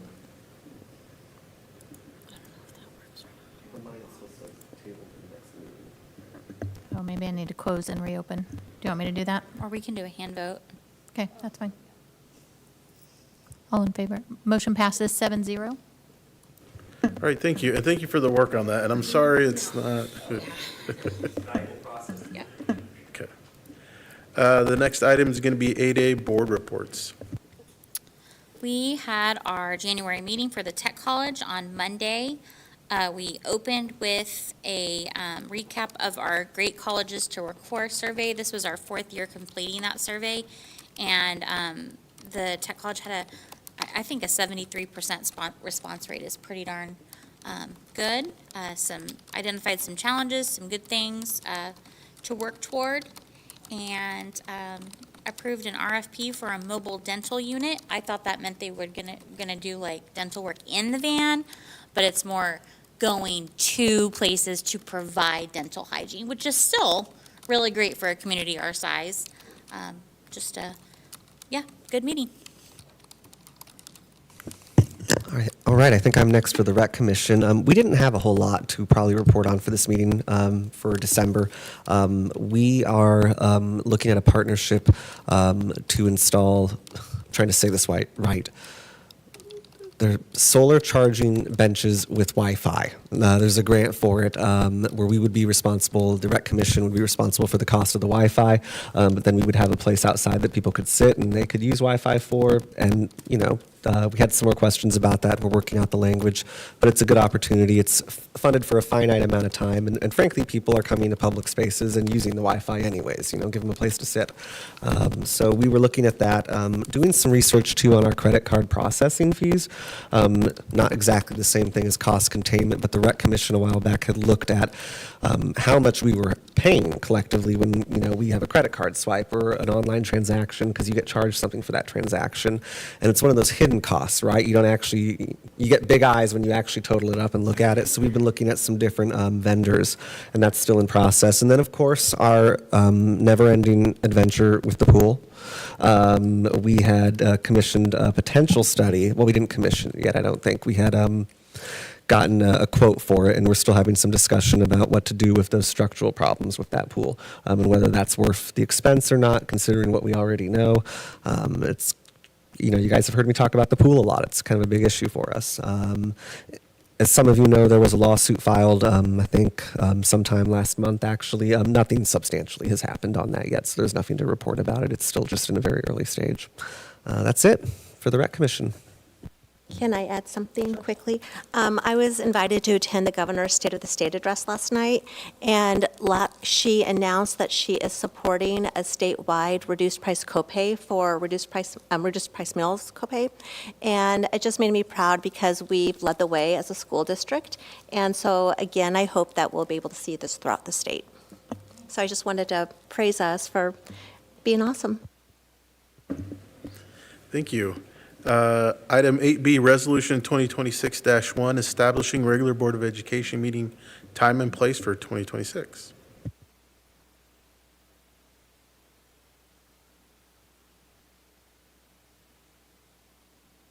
Do you want me to speak to this? Yeah, please. Okay. We've talked in the past about the potential of working our way toward one regular board meeting a month in the future. And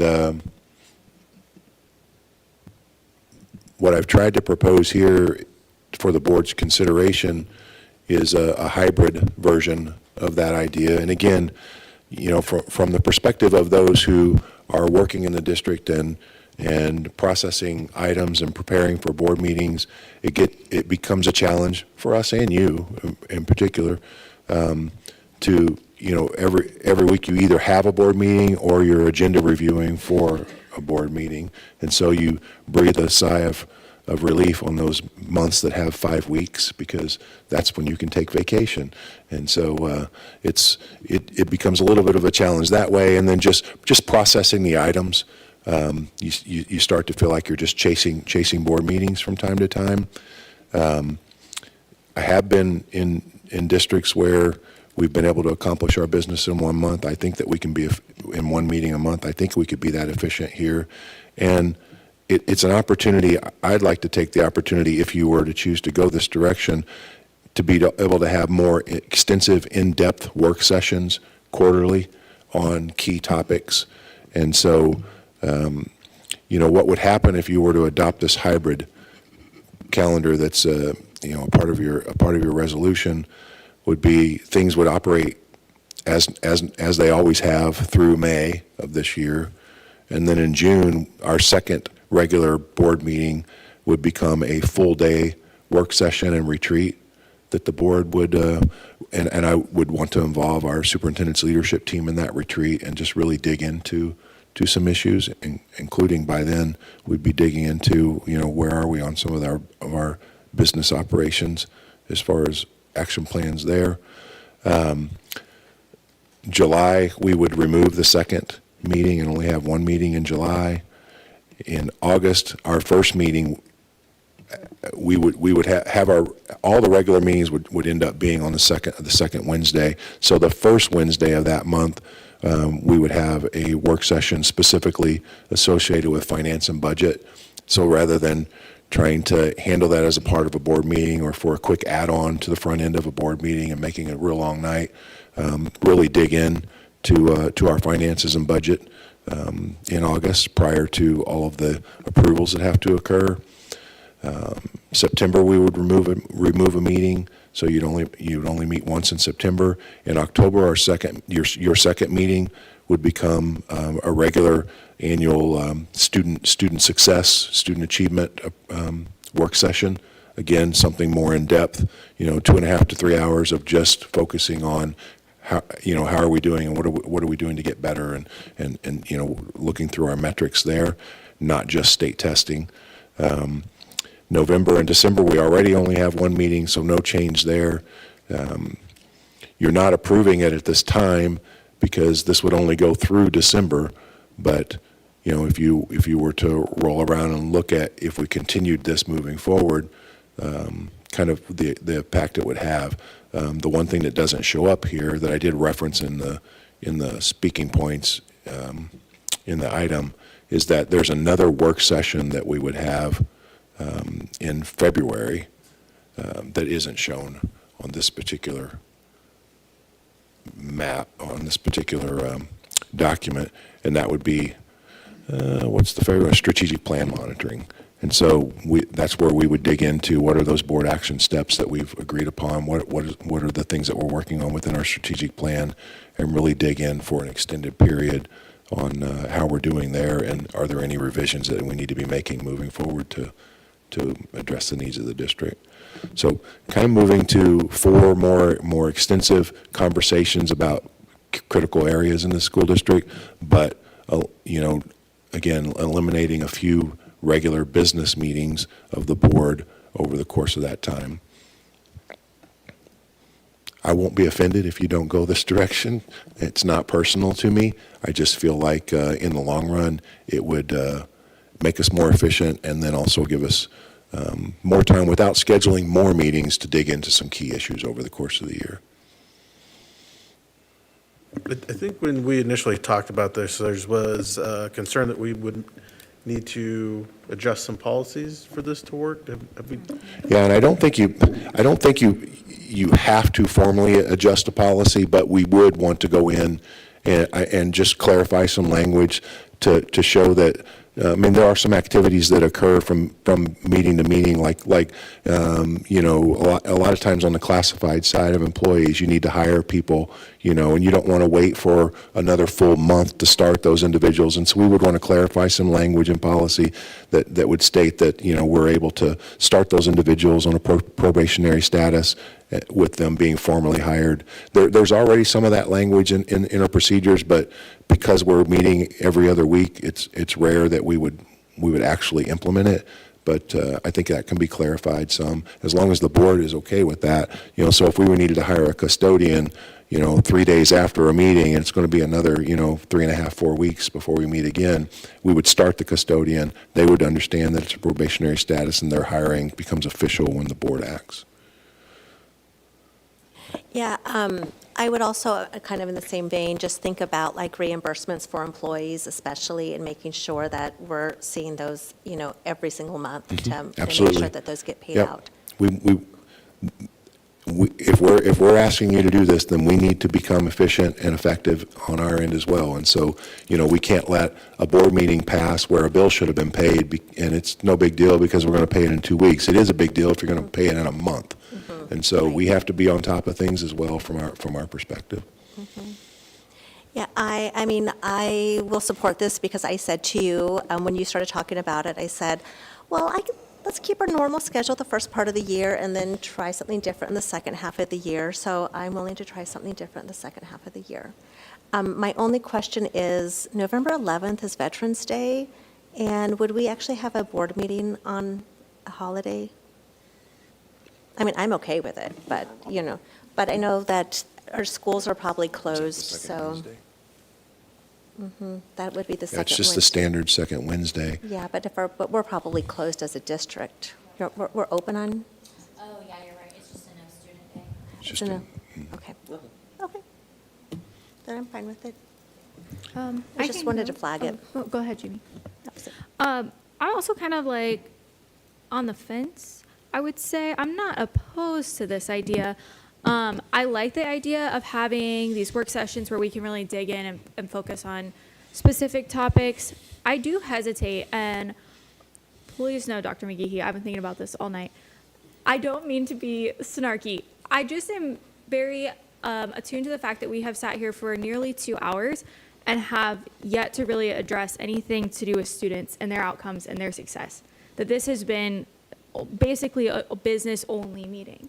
And I worry that in the future, maybe not necessarily this year, but should this calendar roll into next fall and into 2027, that we will lose sight of having opportunities to talk about how the work we do really affects students. And those of you that I've been on the board with for a while now know that I do get frustrated when meetings go by that we haven't addressed what is happening with the most important people that we serve, and those are our students. So I think that's my concern, primarily has to do with that. And I certainly don't want the community to view this as the board is doing less work. I think we're just consolidating the same amount of work into less days, but I am aware of the potential optics for this decision as well. Yeah, and we wouldn't, I mean, Casey and I aren't working behind the scenes to say, what can we not do in the future that we do from month to month now? It's just a matter of consolidating things. And I agree with your frustration on not getting to, I wish I had more time to deal with student issues and student achievement issues right now too. It just kind of is where our time is being spent right now. It's being pulled away from that. The right people are focusing and doing that work. We will have coming up in February. We'll come back to the needs assessment piece and start, and that definitely will start. Bring back in. How are we doing on our metrics there, and what did our needs assessment show us? You'll recall that I wanted to kind of really start to not rework, but just deepen our strategic plan based on needs assessment and other things that we are learning about ourselves. That's kind of fallen behind the schedule because of cost containment. But I hear you, and I'm sensitive to the fact that we need to be focused on students as well. But know that we will still be trying to address all of the topics that the board would have traditionally addressed over the course of a year. Of course. And please don't take my comments as I am supportive of this, and I do know that you have been putting a lot of work into this, so I do appreciate that. And I know that you have not done this without, you've been very intentional with your motivations behind this. I know you put a lot of thought into it. Yep, I don't take any offense to any of it. The whole reason, it's like tonight, we knew, I had a pretty good feeling that we were going to table facility usage, but I wanted it on the agenda because we need to have the conversations. Because from our perspective, those of us that are trying to serve in our leadership capacities, we have to have these conversations and get this feedback from the board in order to do our work. Because we are a board that follows the rules. The only place we ever get to have these discussions is right here. Yes. We don't get to send emails to each other. We don't get to have exec sections whenever we want to and just talk about stuff. So, yeah, it was the right move to leave it on there. We had to talk about it, and it was a good discussion. Like this one. So if anyone, I think the biggest thing for me is it's just not what we're used to. But that's okay. So, does anyone have anything else before we motion to approve? Go ahead. I'm okay to try it. I don't see any harm in it. I do appreciate that we have more work sessions because some of the most productive times I think we've had together have been when we've had, the sit down here, we get lunch or dinner or something, and we really hash out something as a group. And so I think that actually kind of balances it out a little bit. Although I am, wondering if we're punishing ourselves and we're going to end up having like 4 or 5 hour meetings. But, if so, we signed up for it. So I will move to approve Resolution 2026-1, establishing regular Board of Education meeting time and place for 26 as submitted. Second. It's been moved and seconded. Please cast your vote.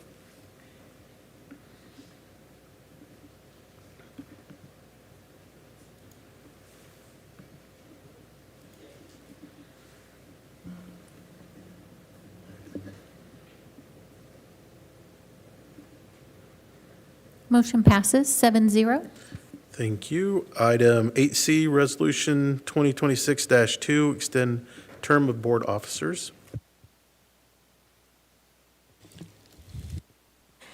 I move to approve Resolution 2026-2 to extend the term of board officers as submitted.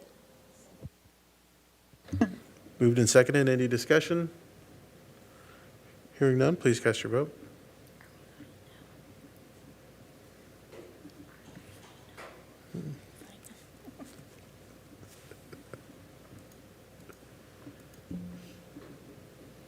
Motion passes 7-0. Thanks for that. Item 8D, board representation to committees for 2026. I'm going to let Casey jump in here as needed to help facilitate this one. Okay, you guys have given me a little bit of feedback on who may be interested, and there's some notes in there for you guys on board docs. But we're going to go through these one at a time, and you just decide who you want to appoint to these, and then we'll approve them as the revised copy, and I'll update it on board docs once that's finished. The Flint Hills Technical College Board will continue with Leslie. She's good until 20 of 29. The Rec Commission, we have Jeremy Dorsey, Dathan Fisher, and Josh Schwartz. They are good for 2029, and Jeremy's 2028, I believe. So we don't need to do anything on that one. The next one up is JDAC. It's the Joint Economic Development Advisory Council. Grant Riles has been on this board. Nobody said they were interested, so it's open for whoever would like it. It's a 7 a.m. on a Wednesday board meeting day, just so you know.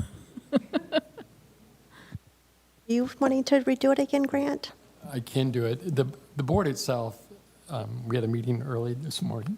They're kind of realigning or trying to determine what their purpose is, if they want to I don't know what the right word is for it, but I am willing to do it, but if somebody else is hankering to do it, that's okay too. And this is another discussion that Dr. McGehee and I had today. Is it necessary to have someone on this board? It's not a forced thing. You could just opt to not have anyone on there. It's up to you guys. Dr. McGehee does go. Grant may love those 7 a.m. meetings on board meeting day, but I will share, unfortunately, they haven't been super productive in the first 6 months that I've been attending. We just finally had a good dialogue on, should we even exist? And it was kind of an agreed that it should exist, but talking about how it overlaps with RDA or doesn't, I don't want to see JDAC go away because, as we noted this morning, myself and the CEO of the hospital are the two in JDAC that aren't participating in RDA, haven't been asked to participate in RDA. So I think it still has some relevance for us. But Grant would have to tell you whether he thinks that it's important for him to sit around that table or not. It's not super productive. I would be willing, but... Well, Grant, I don't think I see that you've put your name as interested in anything else. Is there a different committee you would be interested in? Not for, like if you didn't want to be on JDAC. If you could swap out with someone, I guess. It's okay to leave me on there. Okay, it sounds like I we're will going to say have... I'm happy to do it if you want out, but I'm happy for you to do it. Okay, interest-based bargaining, the IBB, we usually have a representative and an alternate. Jamie was the representative this year, and Leslie was the alternate. They both said they are willing to stay. Does anybody else want to, or is anybody else interested? No? Okay, moving on. KASB Convention Delegate, Lillian has been that for 2 years, right, Lillian? No? For 4 years. 4 years? Time flies when you're having Yes. fun. So if someone else wants it, it's a pretty easy lift. Happy to pass it on. It looks like you are it again. Alrighty. Board Policy Review Committee, this is also a fun one. And Lillian is down for it. Is anybody else interested? Nobody's jumping? Okay, Lillian will keep it. Wellness Committee, Dr. Jennifer Thomas was on that board, and I think she's going to continue with the Wellness Committee, but in a different capacity. Barbara has mentioned that she's interested, unless anybody else has any interest. We'll assign her her first committee. Okay. The last one is Insurance Committee. This one used to have one representative. We added two, I think it was last year, and we have Art and Jeremy, year before, 2 years now. That's right, okay. And do you guys want to stay? in Yeah, it? I'm fine with that. Okay. Everybody good with the revisions that we have? No revisions, except for the one adding Barbara? Okay, I'll get that changed. There is a motion in there, please. I move to approve the annual appointments as revised. Second. It's been moved and seconded. Please cast your vote.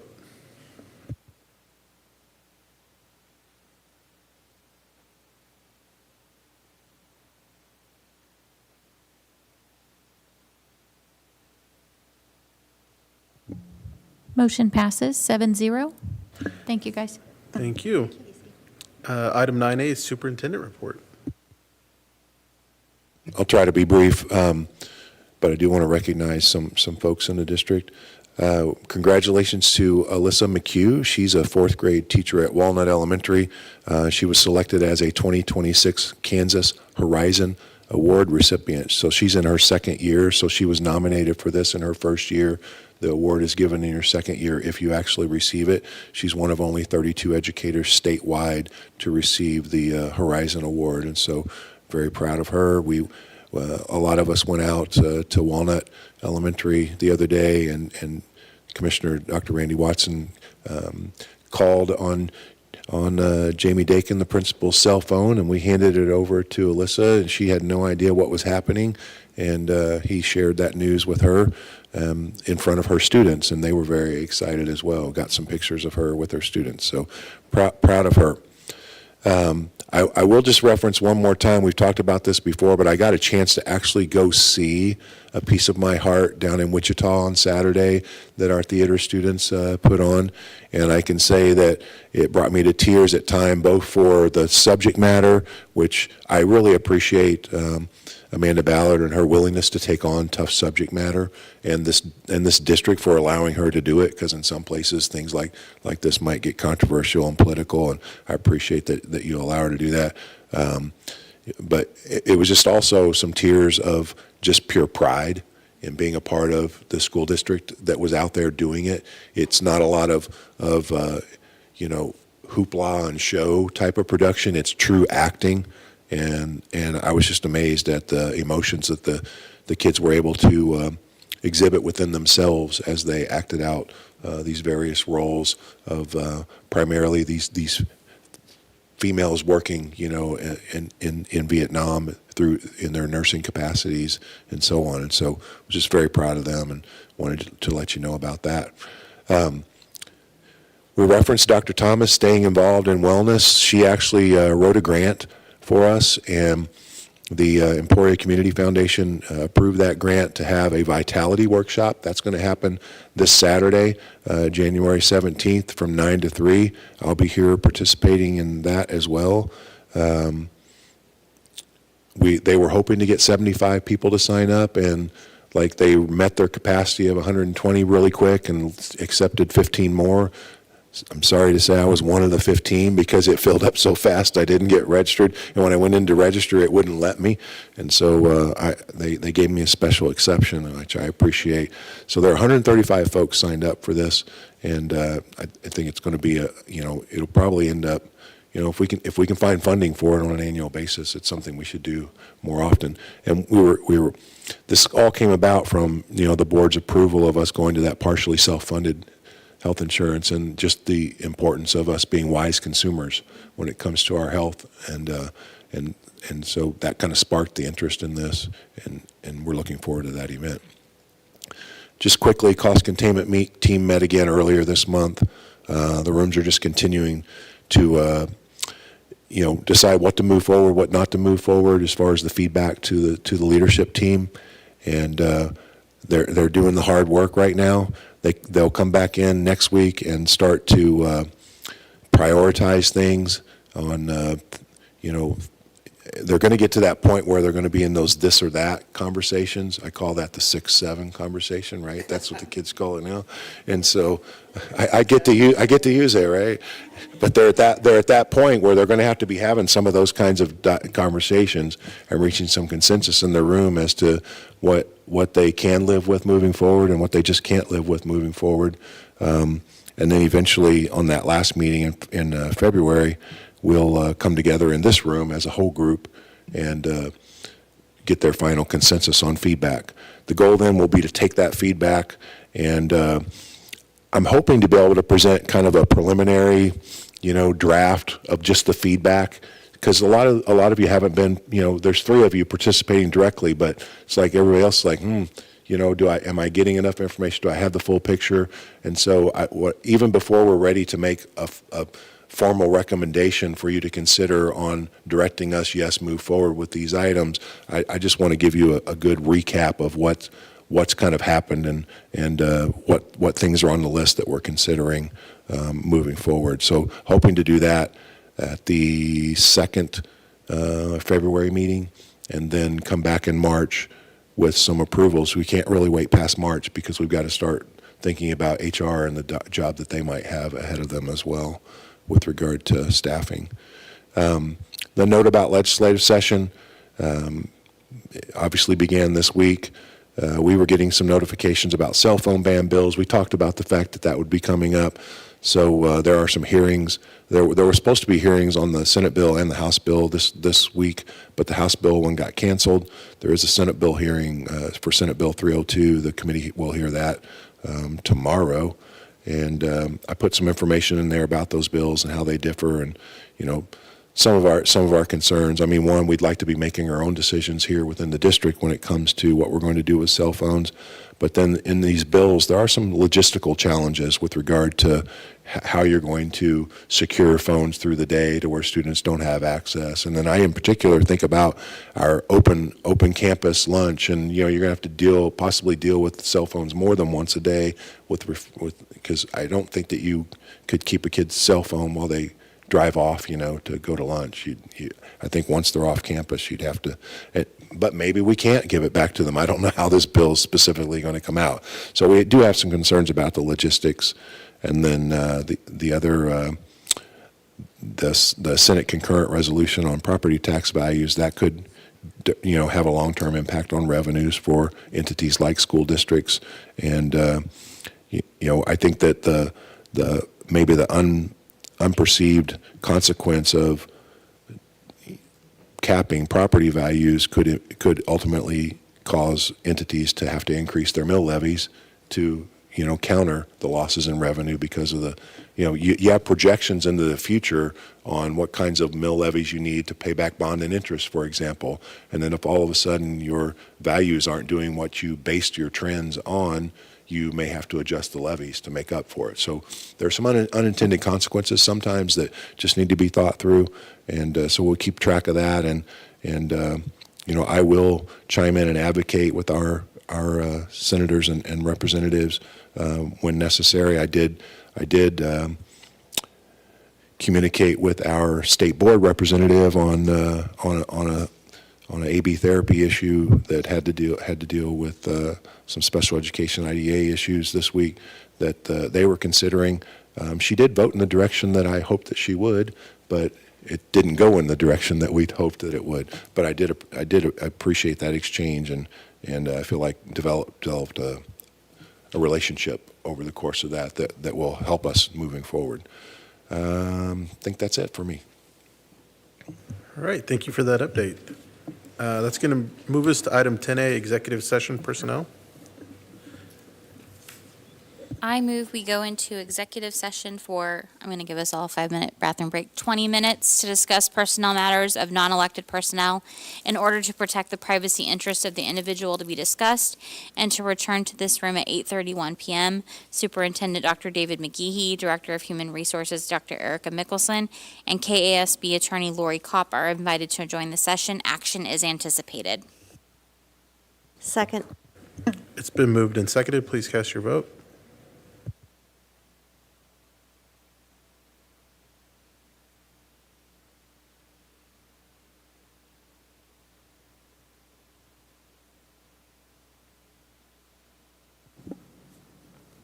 Motion passes 7-0.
Mic check, 1, 2. Test, test. It's working. They're on. He said they are on. Okay. I move that the Board of Education terminate the employment of Gary Croucher effective January 15th, 2026, based on violations of board policy and the terms and conditions of employment as presented and discussed in executive session, and authorize the superintendent to take all necessary actions to implement this decision. Second. It's been moved and seconded. Please cast your vote.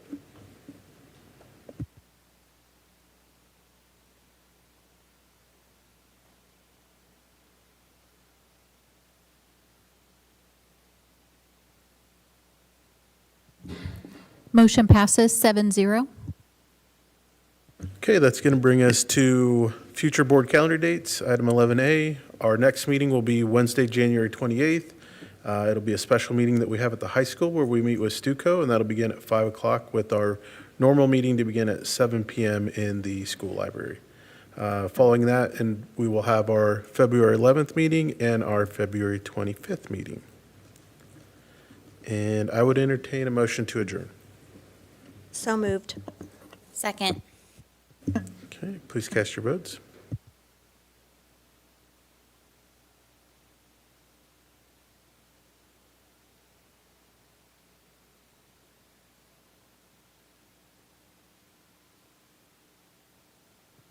Motion passes 7-0.